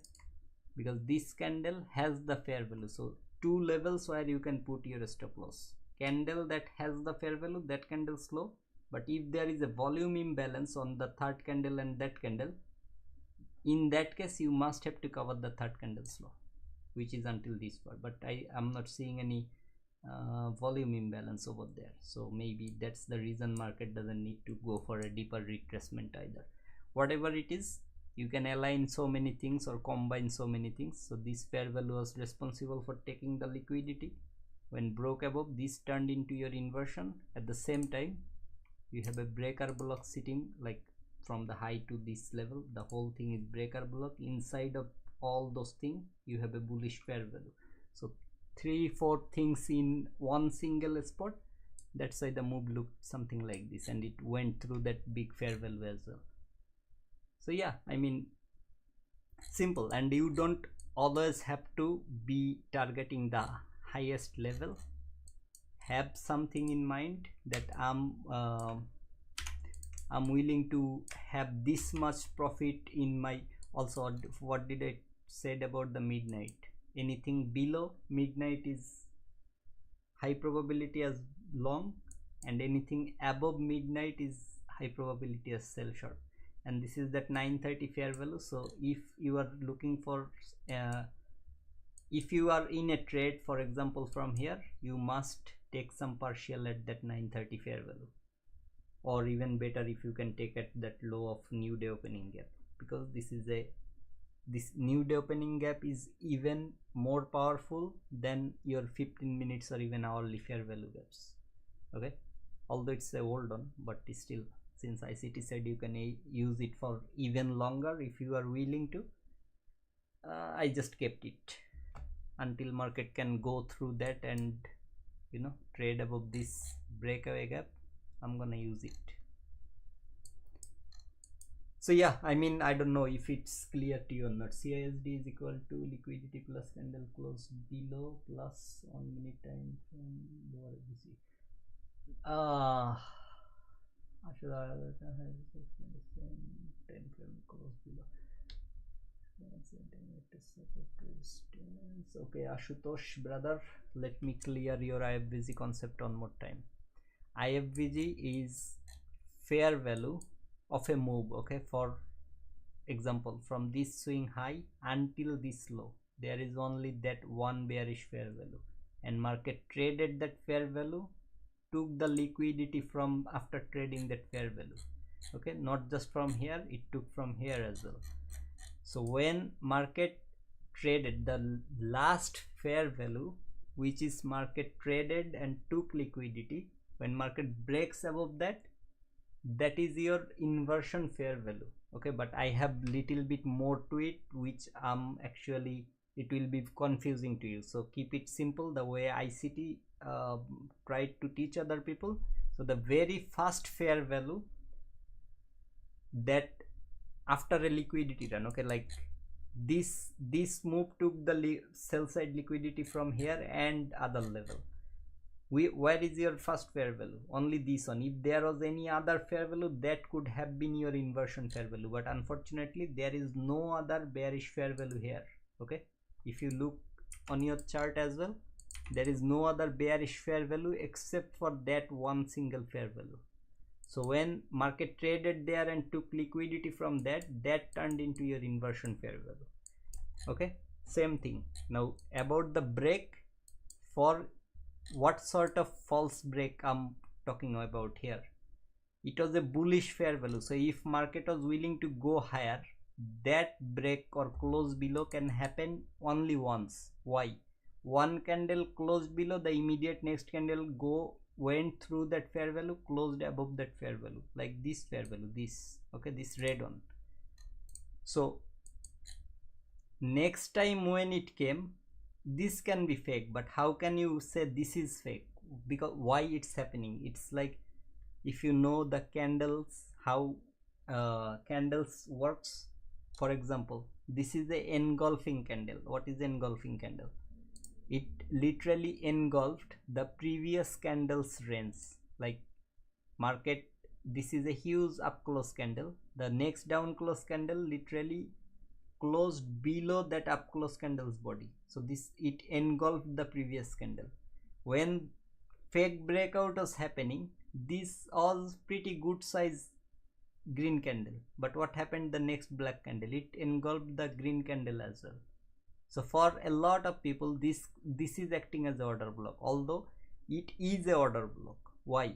Or you can say propulsion block, but I want to keep things simple, so I call everything order block.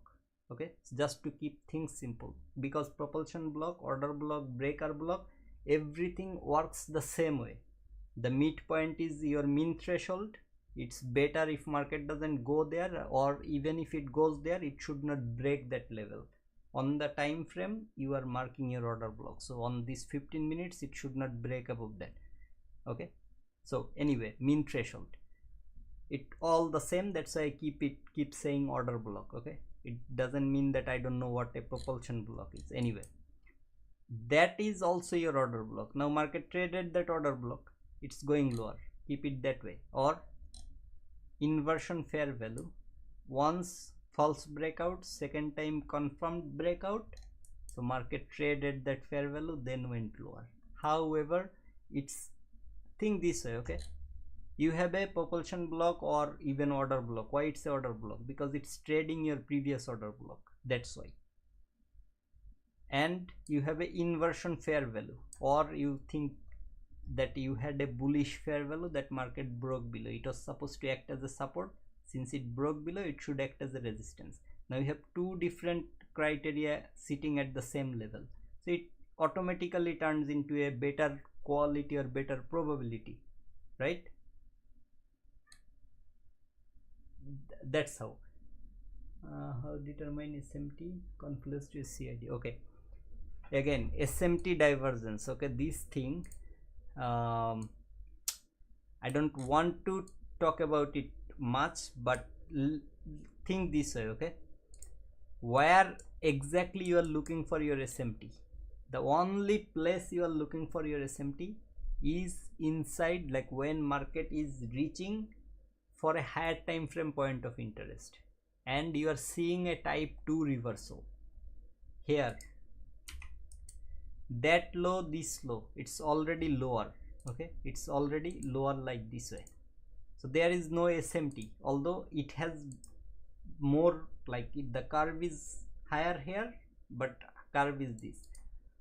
When do you need a SMT? For example, it has created this, it gave you a market structure shift, but here it didn't, for any reason, like it didn't create that lower low, instead it created a higher low and gave you a market structure shift.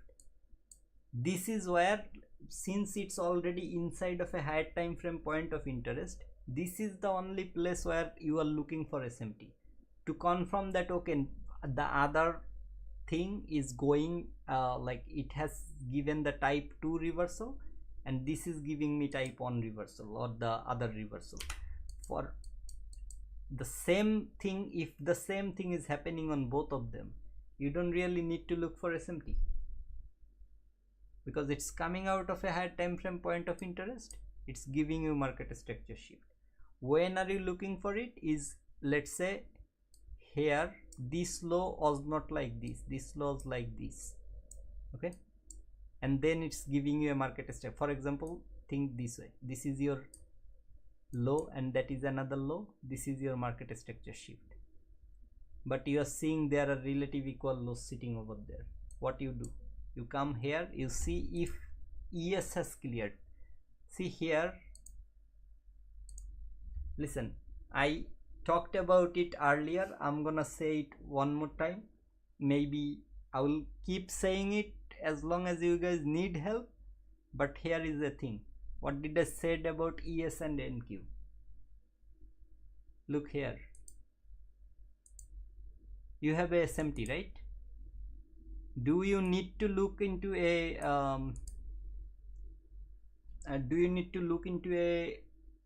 daily level, like what type of daily SMT it is giving you?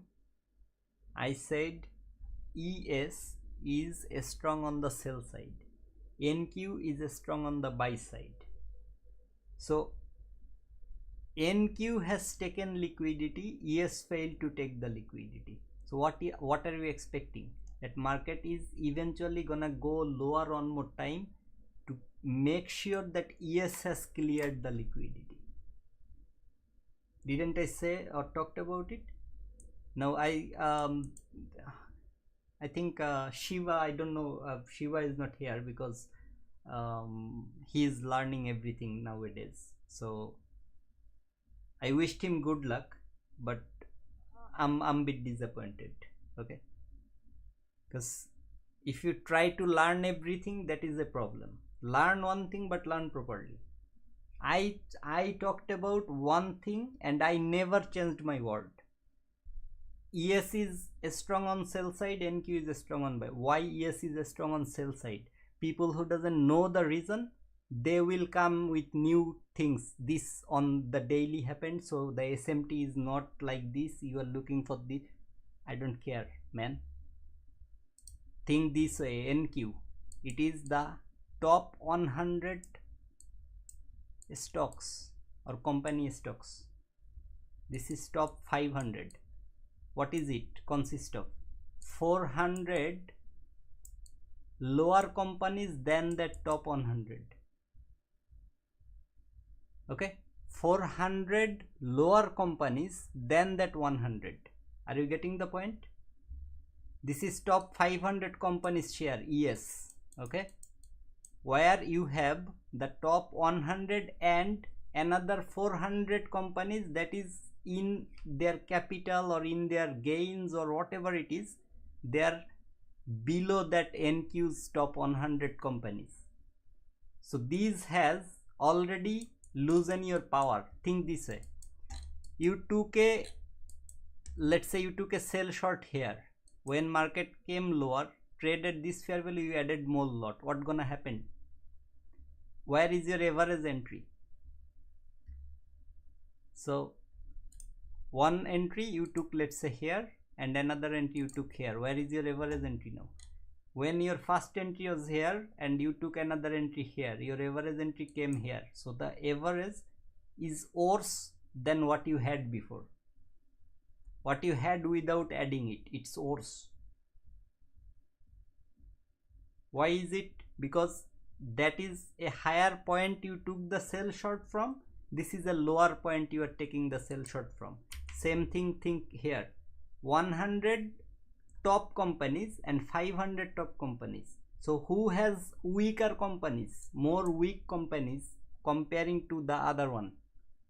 This one has the strongest 100 companies. It has weak 400 weak companies comparing to that one. So who is strong on the sell side? ES or NQ? It's only one concept that you have to understand properly. Always you are looking for your SMT inside of a higher time frame point of interest, not in a random high or random low. You are looking for your change in state of delivery when and only when it's reaching there. For the whole time, what did I say? I'm expecting it to come here, but what happened? It just like before, okay? It came to that 4 hours fair value, it started going higher. Look, I had a CISD marked. I have already shared some of my entries. Even I took entry from here as well. I have shared that on my Discord as well. Other people can confirm, or I can show. Maybe let's check.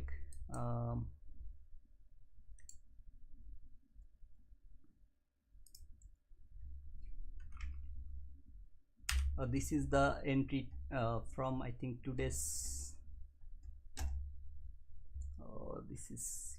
This is the paint, so it will not automatically switch. Where is the photo?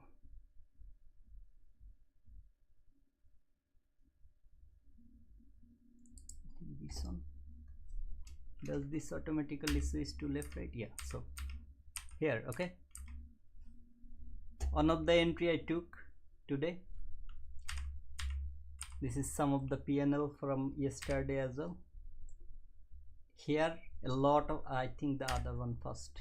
See that CISD, took the entry here, added on that small little fair value. Already my stop loss is there. I'm expecting this to remain unfilled. This is where taking some partial. It's all in front of you, okay, back to back. It's not. See that CISD, the next candle tapped already. See, I'm already with 5 lots. I'm in the market. Created a small fair value. I'm already adding more over there. I trailed my stop loss after taking some partial, put another here, another here. I'm happy with that type of profit. Why I took here? I know it is going for a bit higher move, or it is going there. Look why I put here. There is no wick over here. See that target? Let me show you on the 1 minute chart where it came. Okay, I don't remember the exact point, but the first time it came to that 4 hours fair value. Okay, so which was, I think, here was that, yeah, here first. Okay, this was that change in state. This was the fair value by that time. Is this, sorry, let me just bring it one more time, because on the 5 minutes it's more important to mark it or show it here. Yep, that is the 5 minutes CISD. By the time the 5 minutes change in state is happening, I have already anticipated the move on my 1 minute time frame and confirmed by that fair value. Okay, since it's rejecting from there, there is another reason as well. It's not just because of that. What did I said about one time it's going there? It's fake. Okay, it went below that, not that one. I think it was that 5 minutes on. Yeah, now you will understand. See that the 5 minutes week that traded into a 4 hours fair value gap. I just marked that one. I saw in 1 minute and in 5 minute market rejecting from that middle point. When that happened, I anticipated the order block and change in state in 1 minute before it can happen on 5 minutes.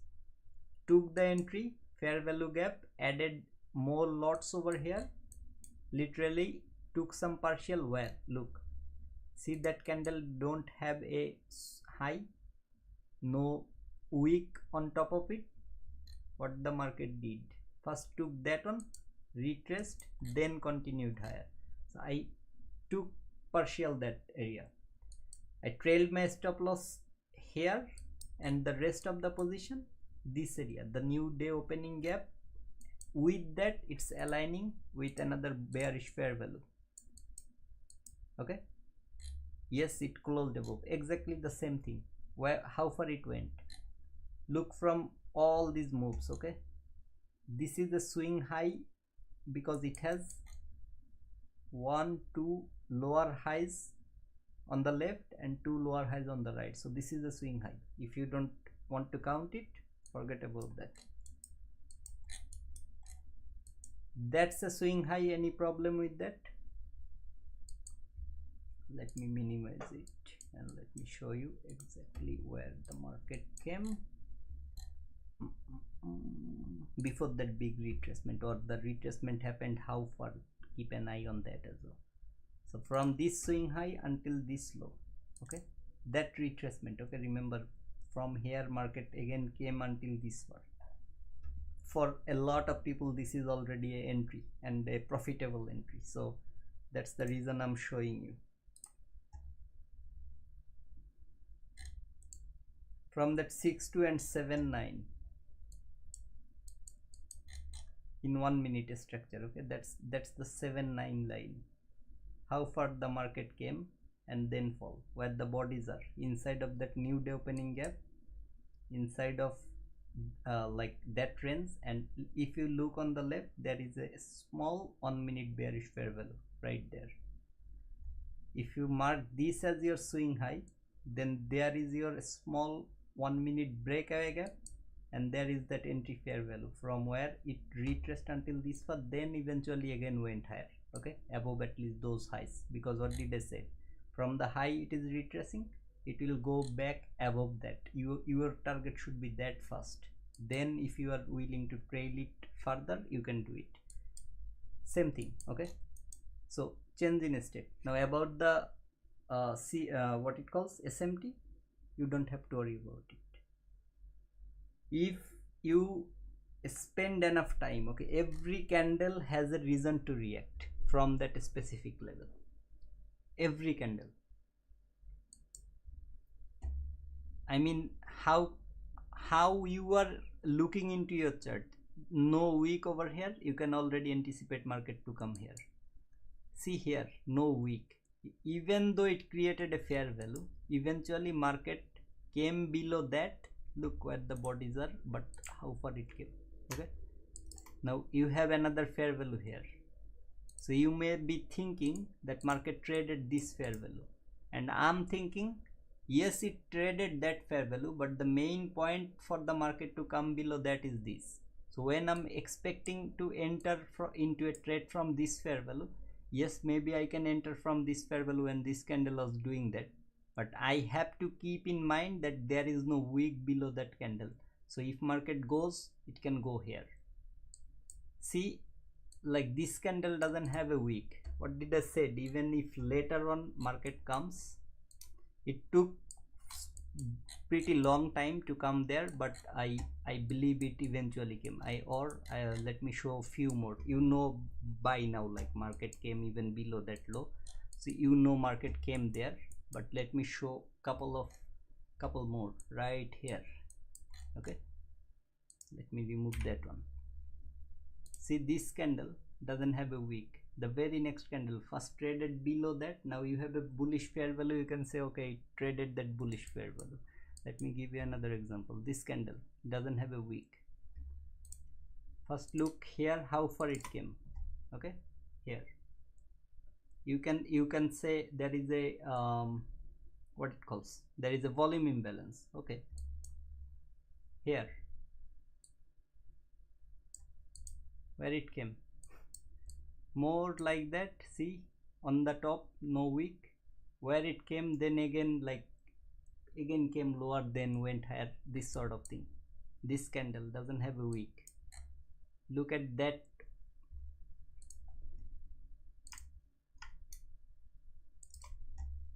How far it came. I'm talking about like looking what type of things you are looking. This is literally 6 a.m. very low volatility on Monday. You have so many volume imbalances. Still every candle every week has something for you to tell, like there is some story for you to tell. So before London silver bullet starts, it's better to start from 4 hour and note down everything and mark every position liquidity. No, that 4 hour I have marked because of the one. So before the week starts, okay, think this way. This is my daily chart. Okay, before the week starts, what I'm seeing, where market is going and why, from where it is going. Let me come here on the 4 hours, and I think this is S&P, so let me bring the NQZ24. What is it?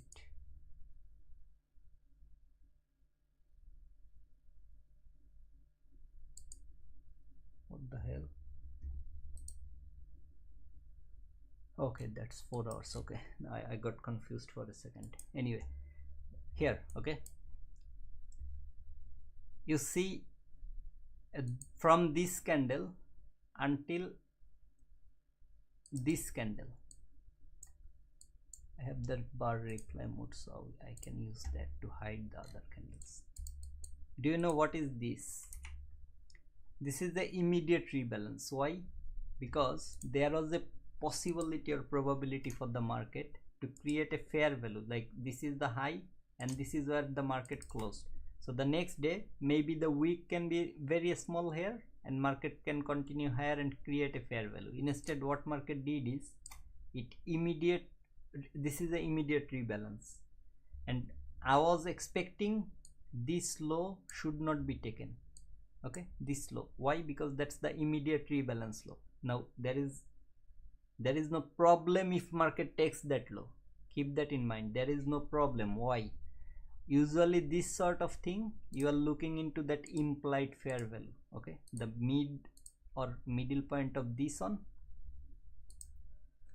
Come on, I don't know why it's not loading. Okay, now the middle point of this week and the middle point of this week. So how far or how long is your implied fair value? Like this.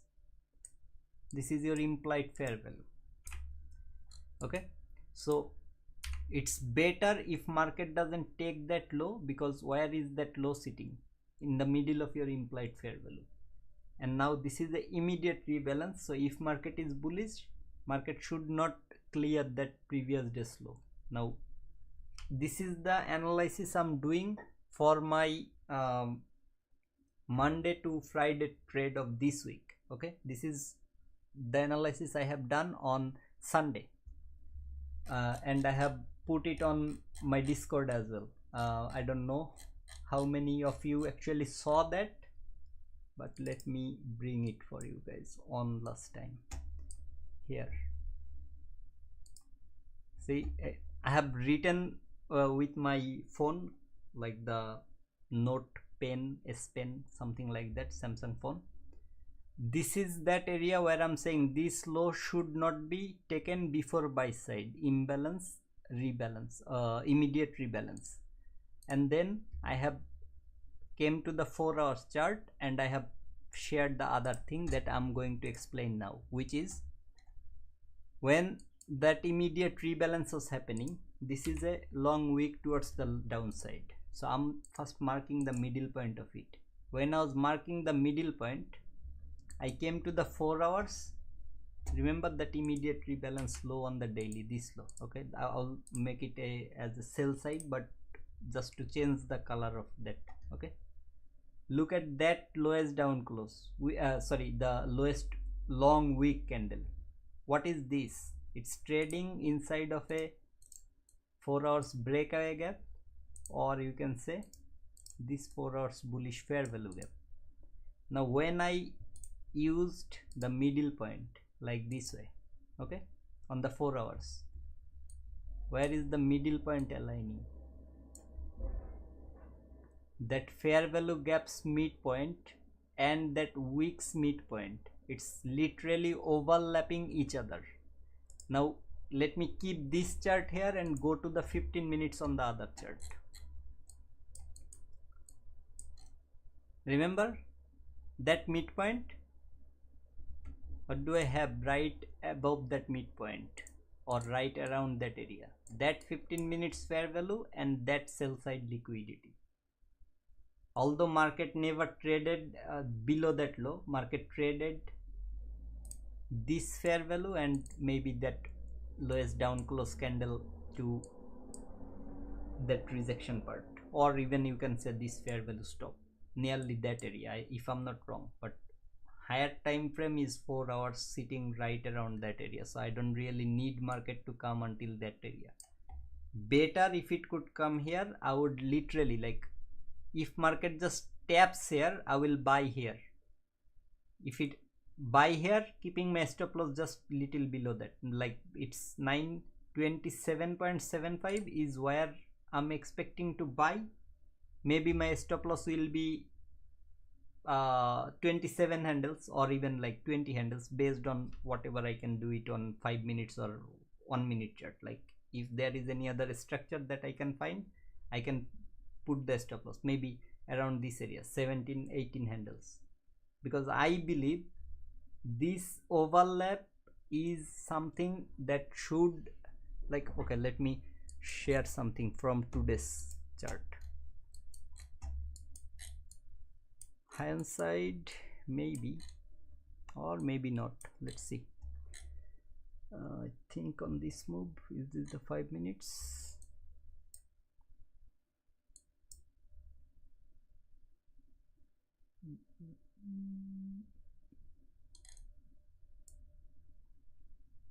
I forgot exactly where, but let me check. So that 15 minutes inside of that fair value, where is my 5 minute chart during that moment? Okay, here. See this 5 minute, this 15 minutes fair value I marked. Okay, just keep this in mind, the 5 minutes structure.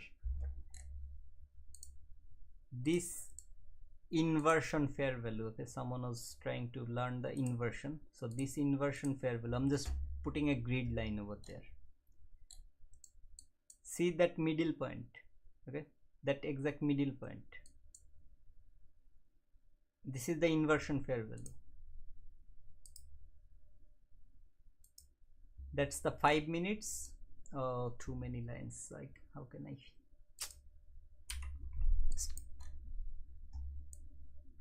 there's too many lines over there. I was trying to literally show you something very important.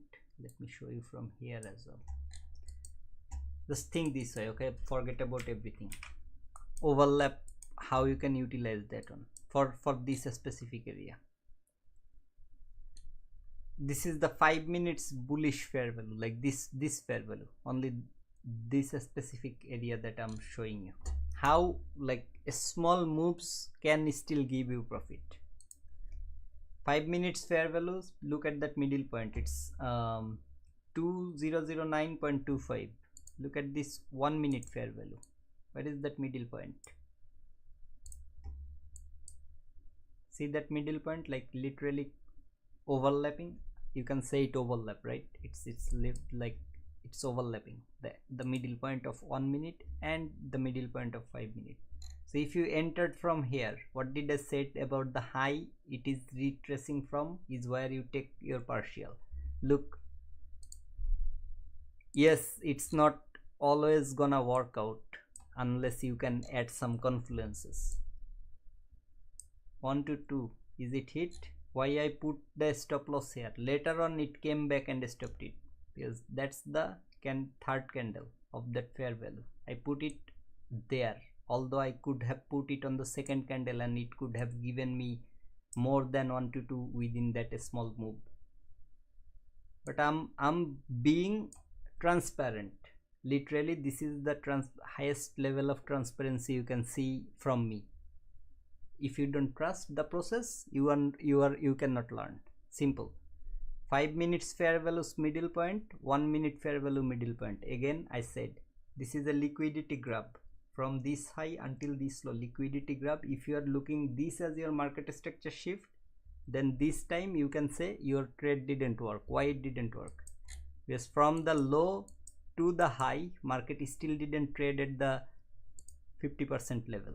Okay, so you need to understand the premium discount this way as well.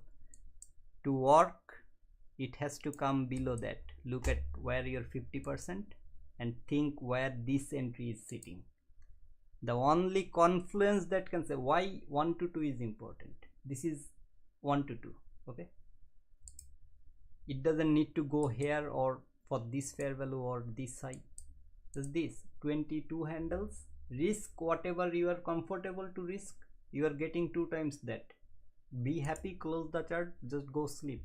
You don't need any perfect setup every time.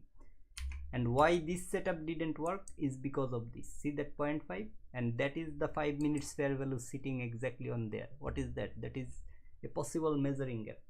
How the measuring gap will work? Or forget about measuring gap. Simple. Premium from the low to the high, when it is retracing, you are looking for entry below the midpoint. That is your below midpoint entry, where with that 5 minutes you are aligning with that 1 minute. Very small, doesn't matter, man. I don't care about a small. Is it happening over here? Or what I did,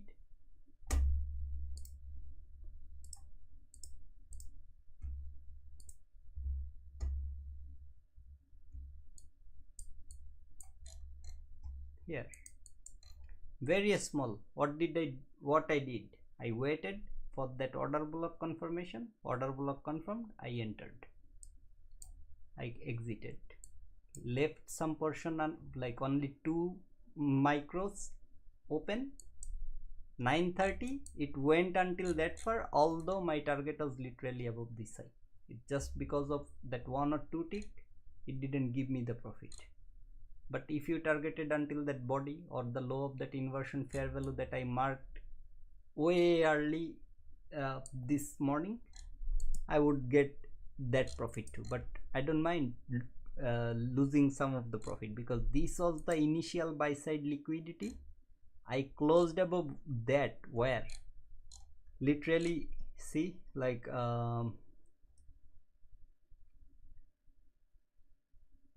what is that level? Let me just look for that level, because I know I closed, there was something on the 15 minutes as well, so I just added that with my confirmation or confluence.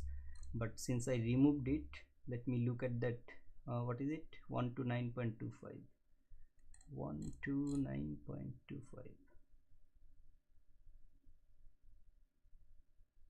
Yeah, so around this area, I think there was a 15 minutes bearish fair value middle or something, or the order block, I don't remember. Yeah, I think 15 minutes bearish fair value gaps middle, which is this one.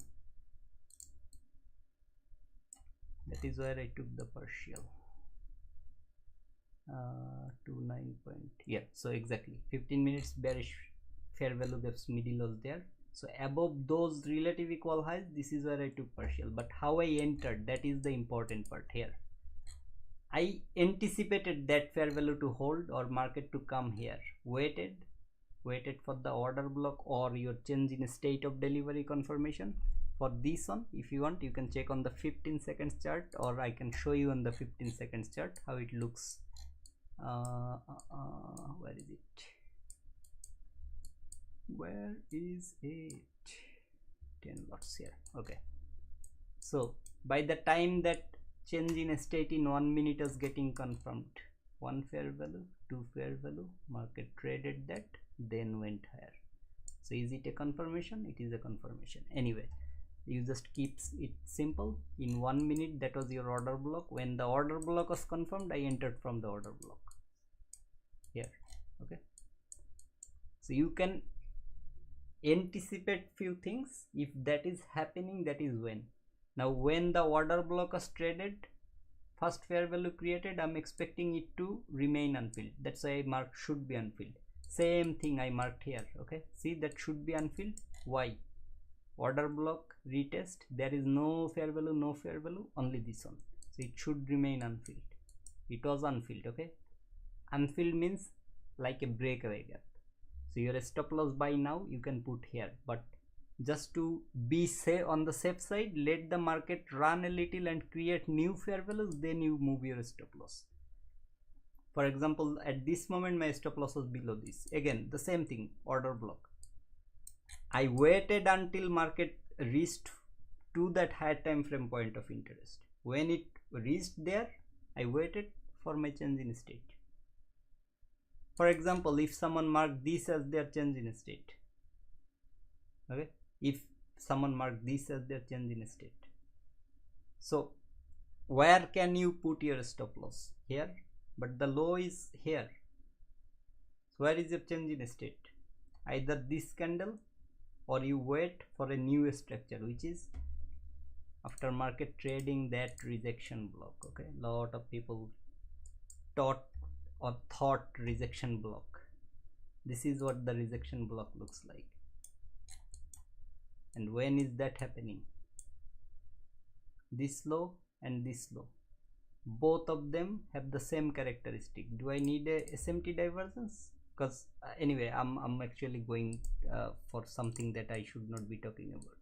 It didn't even trade here. Instead, what happened? So you can say this is a SMT divergence. Both of them have the same type 2 reversal.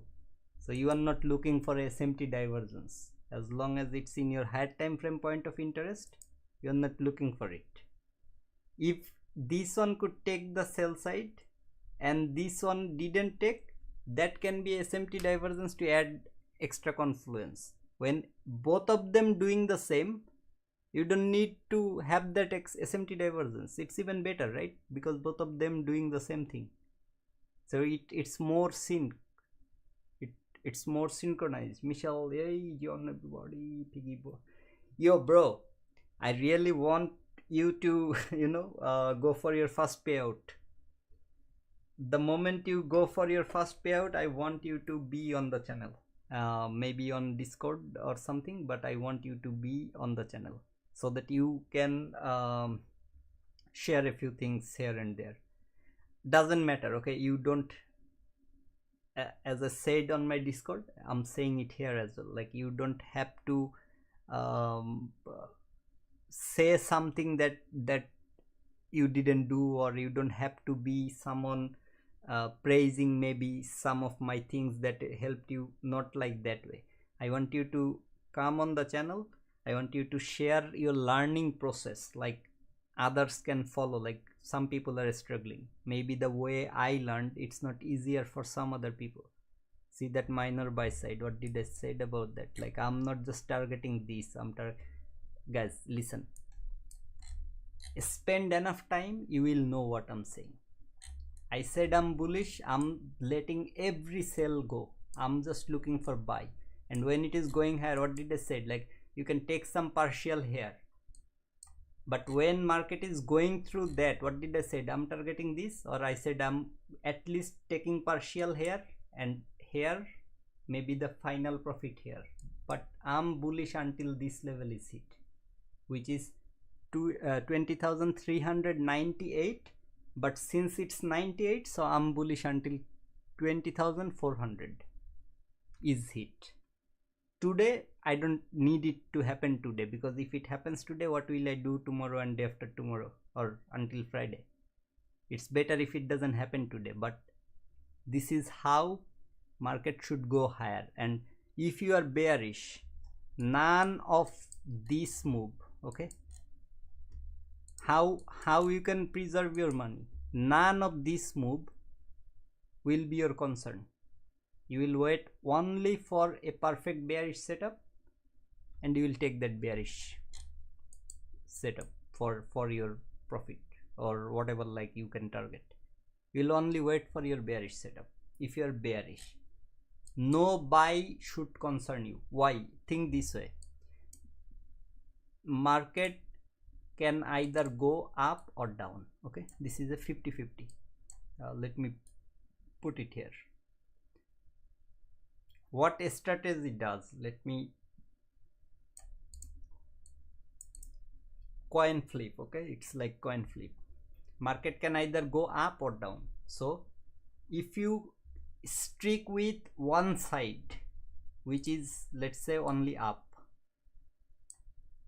you already have 50-50 chance of winning that trade. Now you are aligning with your 50-50, you are aligning with your higher time frame point of interest. Maybe from 50-50 it went 60-40 now. You are aligning with some other confluences, maybe it's going 65-35, but you are never changing your direction. So out of 10 trades, you win 6.5 of them and lose 3.5 of them, or simply let's say you win 7 of them and lose 3 of them. Just keep taking entries towards the same direction. End of the day, you will be profitable. Even if you just target 1:1, still you will be profitable. All you have to do is you have to have the higher time frame point of interest and some sort of added confluence. What sort of confluence? For example, ICT's 2022 mentorship. Okay, so low, high, liquidity grab, market structure shift, fair value gap. Keep doing this the whole day. Like every time you have a higher time frame point of interest retested, or some liquidity pass into a higher time frame point of interest, you look for example, if you are bearish and market took that buy side, just in 1 minute, okay, I will just show you it in 1 minute. Here, when market took this buy side liquidity inside of a 15 minutes fair value gap, if you are bearish, then let me mark that buy side in 1 minute as well, which is here. Okay, so how come there is a, anyway, like what it, the rose color or pink color, I don't know what exactly the color is. Anyway, so when you are bearish, I'm talking about bearish, once that buy side liquidity is taken, market went inside of your higher time frame point of interest, it came lower.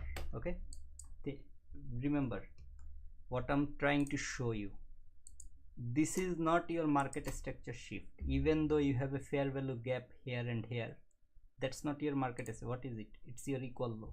But this low is valid for shifting market structure. So when is your market structure shift? When market close below that with that fair value available. Now there is another small fair value right here. Are you taking entry from here? If you are willing to take the entry, you can, no problem. Just to be part of the market, you can take the entry from this small fair value. Okay, this fair value you can take from here. But why you're not taking from here? Think this way. If market goes higher, you must have to, since there is a huge fair value, you must have to cover that fair value as well. maybe until this far, which is a very conservative way of putting a stop loss. If I'm you, at least I will cover the candle that created the breakaway gap, so I will put it here. But since I'm anticipating it as a break, listen, how you are calling a breakaway gap, that is very important. I'm looking, see, this was marked as a bag. Why I marked it as a bag? Because there was that 15 minutes order block mean threshold, there is that 5 minutes order block.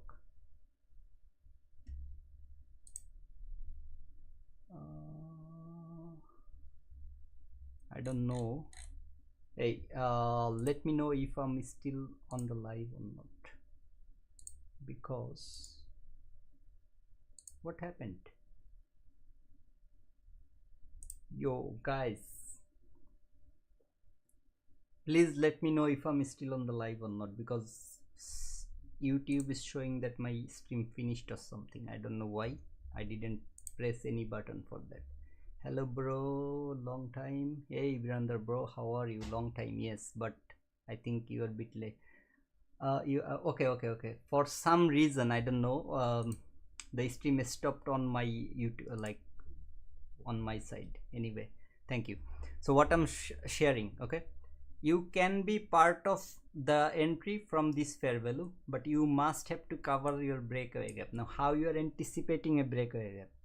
You are covering at least the candle that created. Now in this case it has the swing high, okay, but if it was not the swing high, at least cover the candle that has your fair value gap or breakaway gap.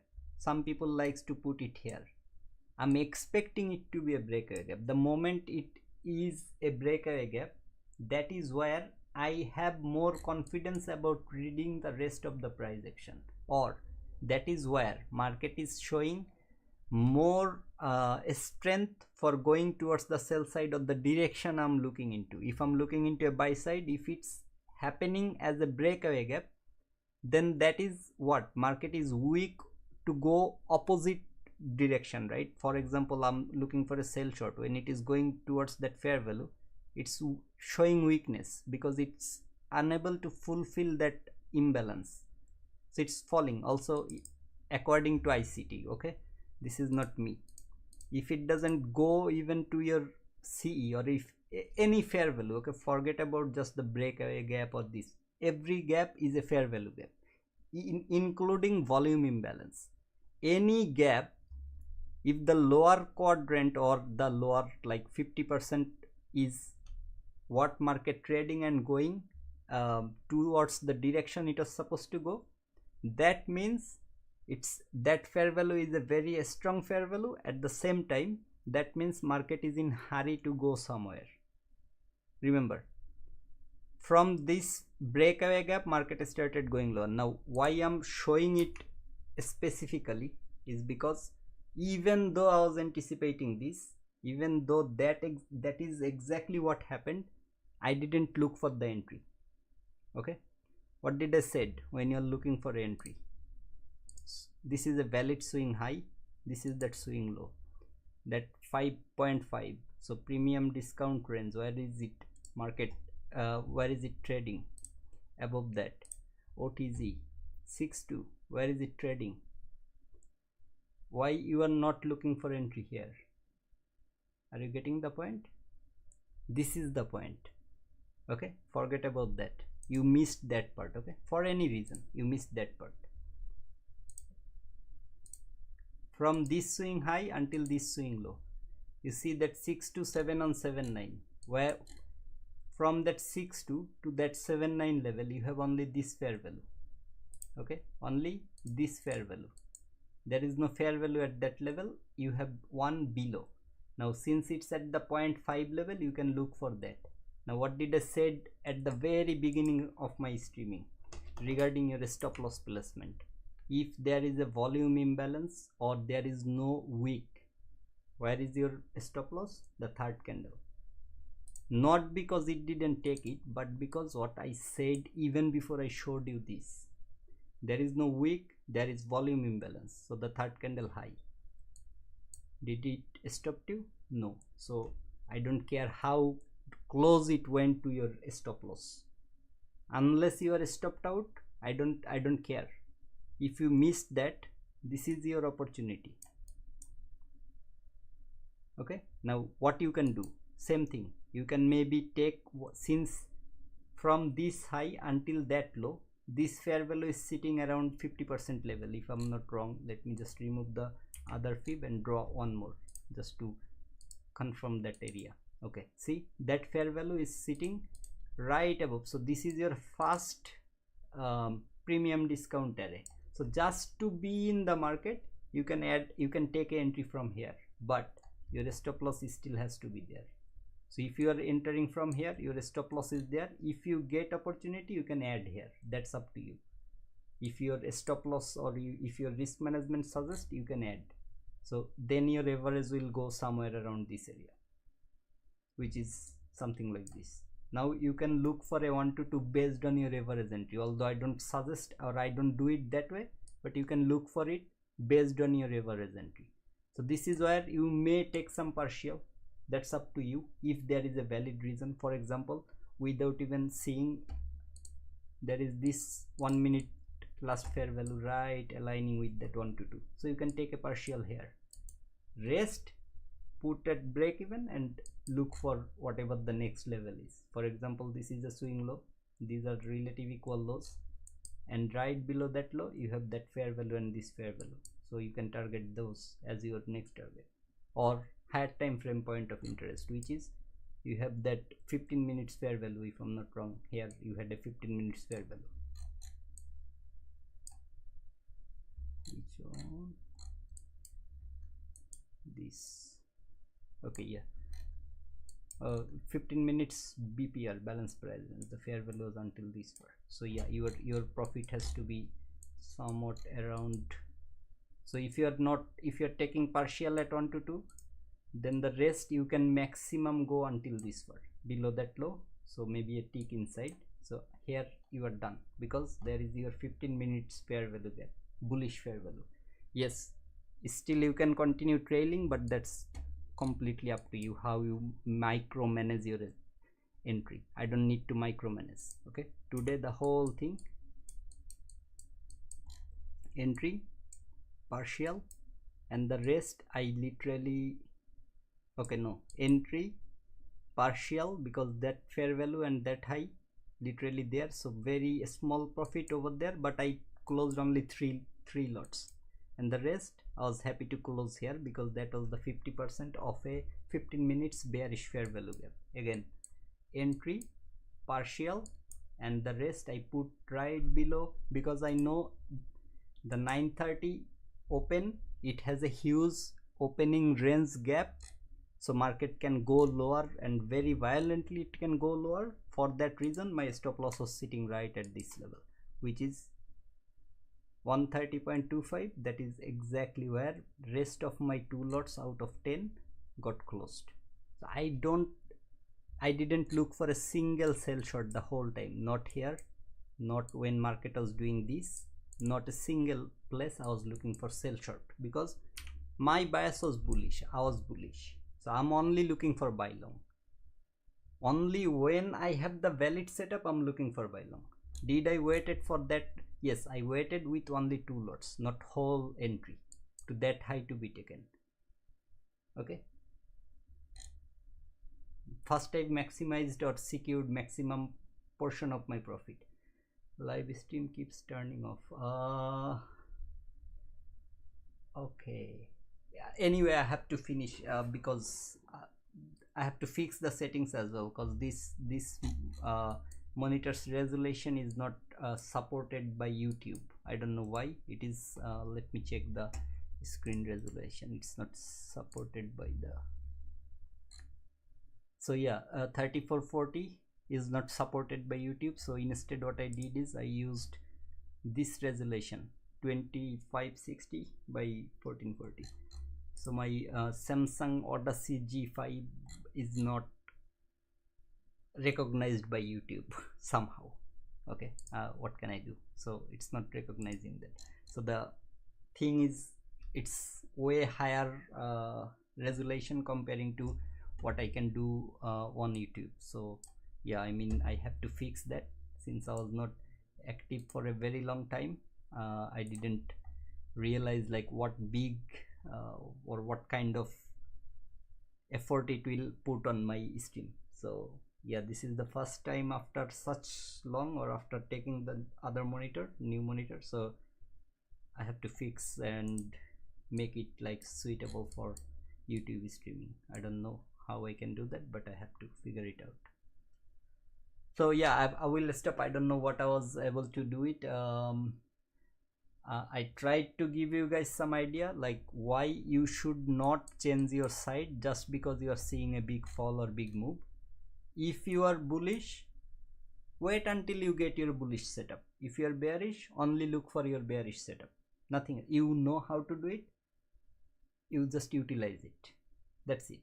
For me, okay, literally for me, sometimes I take entries like this until a retracement. Okay, now I'm seeing so many fair value gaps. I might look for better area for the market to trade. For example, maybe until this level. Okay, so until this level.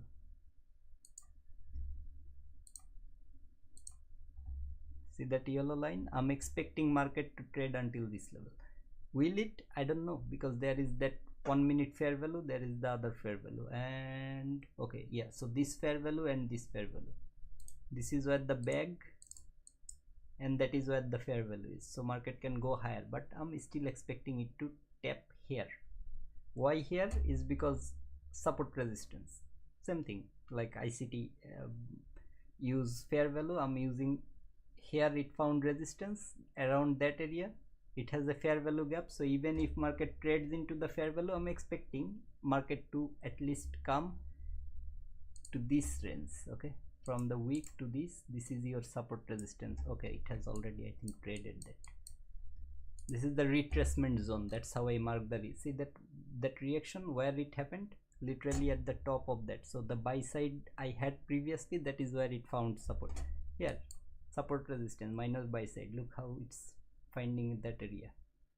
Okay, yes, it went above to clear the buy side, because that's how ICT people looks for their liquidity. That level will be hit too, because that's the retracement zone at least. Okay, anyway, so this can be an entry for a lot of people. What you are doing, you are just securing some profit. I don't know like from where, if there is a fair value or any other way. Maybe the order block or consecutive order block entry, something like that. For example, support resistance. Okay, this is 31 handle already, the move is. So I sometimes I catch the retracement move as well. So if I'm bullish and I'm seeing the market is bearish, I will wait for a bullish setup as that retracement, and during that moment my target will be a maybe bearish fair value that market can again continue going lower from.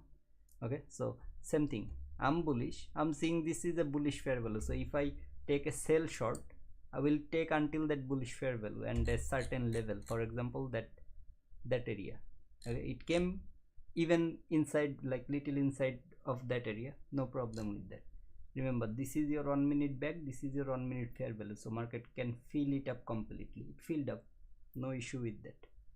So my profit was taken around this area if I find any setup that way. I mean, however you can identify your setups, your models, you do that. Okay, just remember that don't switch side because you are expecting a buy setup but market started falling like crazy. Don't just go that way, it's pure gambling. And if you do that gambling, maybe one day you will find some profit, but the other day you will literally lose the entire account just because of that. Because remember, the way it can go higher, the same speed it can go lower as well. Okay, see, like on 15 minutes from here to here, nearly 130 or something move, I forgot exactly how much, 202 handles worth of move from that swing high to this swing low. How long it took for market to go through that and even further beyond that? So 4 down close candles, within 5-6 candles it went literally 1.5 times higher than that trends. So yeah, the way it can go lower, it can go higher the same way. All you have to do is keep patience, and only whatever your bias for the day is, whatever you have analysis, like you have done your analysis for, if it's long, only wait for long. If it's short, only wait for short, nothing else. Don't look for buy and sell. By the time you understand the market properly, like where you can look for a sell, where you can look for a buy, maybe then you can go like, but again, if your bias is bullish, until you make profit out of your bullish bias, you should not switch your bias. If you are in a drawdown, you are not going the opposite way, you are waiting for the same directional setup, you recover your loss, or you make your loss even bigger, again wait for the same directional loss. This time if you even take the same risk and target 1:2 as your profit, you have now went to a break even trade position, because you took 2 losses, you have done 1:2. Now if you are that eager to go for the opposite way, that's up to you. Either you stop trading for the day after break even, or you can literally however you read the market, you do it accordingly, but risk less when your bias is not matching with the market condition. Okay, that's the thing. Anyway, I should stop right now because I don't know what I'm saying right now. After such long time, it's good to be here, and I hope like the main thing that I came to show or share with you guys was the change in state of delivery. Yesterday as well, I did the exact same thing to enter into trades, and today I didn't change anything. So hopefully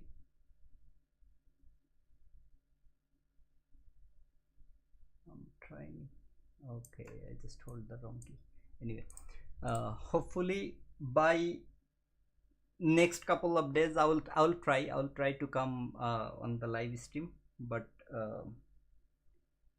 only for the New York AM session. I will not stay until this far. It's already 12:30 in New York and 2:30 in my, like in Australia, and I must have to sleep by this time. So yeah, I will try only for the AM session. If possible, I will try to do live streams during London sessions, the days I'm not working. So let's see how it goes. Okay, I will try, but it's as you guys know, like YouTubing is not something I'm planning or I need to do. It's just solely because some questions cannot be answered on Discord by writing or even showing some screenshot. It needs explanation, so I thought to come straight away to share with as many people as many I can. It will be there forever. So yeah, whenever you have any doubt regarding change in state or how you can confirm your change in state, you can come back to this live stream, and I hope it will be valuable for you guys. Again, now whoever watched until this far, what is a strategy? Before I go, I will give you this, like how a strategy helps you, or how the same direction helps you. If you have a coin like head coin that has heads, tails, whatever, two different sides, you hold the side on top, you see that side, like if you are holding the head on top, you saw that side, you you toss the coin and you start counting as quick as you can, like 1 2 3 4 5 6 7 8 9 10, like this. Okay, so when the coin is landing, you grab it on your hand, and if it's a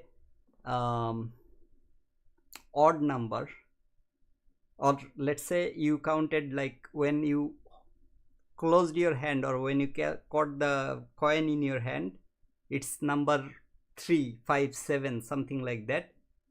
If it was head on top, you call, without looking at the coin, you call it a tail, and you see, like I don't know what the fuck I'm saying. Anyway, I will try to make a video regarding this, okay, and I will share with you guys what I'm saying. Counting the side, okay. So let's say you're flipping a coin. This is head on the lower portion, and on top it's the tail. So when you're tossing the coin, you're counting 1 2 3 4 5 6 7 8 9 10 as quick as possible, and you are just catching the coin in your hand, okay. When you're doing that, if it's a, let's say it's a 2, or it's a, let's say it's 20, if the top was tail, you, without discovering what's the top inside of your hand when you caught the coin, you look for the tail again, or you call it a tail. You'll see how many times out of 10 how many times it comes tails, and if the number you counted when catching the coin, it's like maybe 19 or 17, something like that, like 1 3 5 7, the odd numbers and even numbers. If anything like this, you call the opposite of what you had on the top at the beginning before you toss the coin, okay. So if it was a tail, you call it a head. Do it 10 times, see how many times you are right. I don't know if you got the point or not. That's your strategy. That's how exactly your strategy helps. It's a 50-50. When you have a strategy that you can read something, you can identify few things, that is when out of 50-50 your strategy push it to maybe 70-80%, okay. So without counting the top or without seeing the top of the coin, it is a 50-50 probability that you are right about your side. It's either head or tail. But with seeing that and counting that 1 2 3 4 5 6, you can call it almost 8 to 9 times every day. Like every time you throw, every 10 times you throw, 8 or 9 times you will be correct about the top that you caught in your hand. Try it at home if you understood what I said. Otherwise I have to make literally a video doing that shit, okay. So if you guys understood that, try it and you will be surprised, okay, how it works, coin flip. And yeah, until next time, take a very good care, and hopefully I'll try to come more often to do some more live streams. So the change in state that I was talking, again, always look at your higher time frame for the change in state, and on a lower time frame for the confirmation, look for the fair value gaps. That's it, nothing else, okay. Whatever entries I have taken today during the London session and even after the London session, on this account I took after the London session, on the other account I took from here, I took from here, anyway. So it's the same thing, okay. Entry from order block, change in state, confirmed in 1 minute, it confirmed by 15 seconds, in 5 minutes it confirmed by 1 minute. Same thing here, 1 minute order block entry, stop loss below that, and this is where I targeted for the profit. I'm doing it consistently, okay. So don't just try to take entries based on that information. Try to first figure out that if it works or not. Where are you looking for your change in state? When you have a higher time frame point of interest. I had this, okay. When that was happening, when this was happening, that fair value, I think that is the 1 minute one, but there is a 15 minutes, or there's supposed to be a 15 minutes bullish fair value here, okay, this one. So on the 15 minutes, nothing closed below that fair value, even on 5 minutes as well, during that specific area, which is here, okay, here.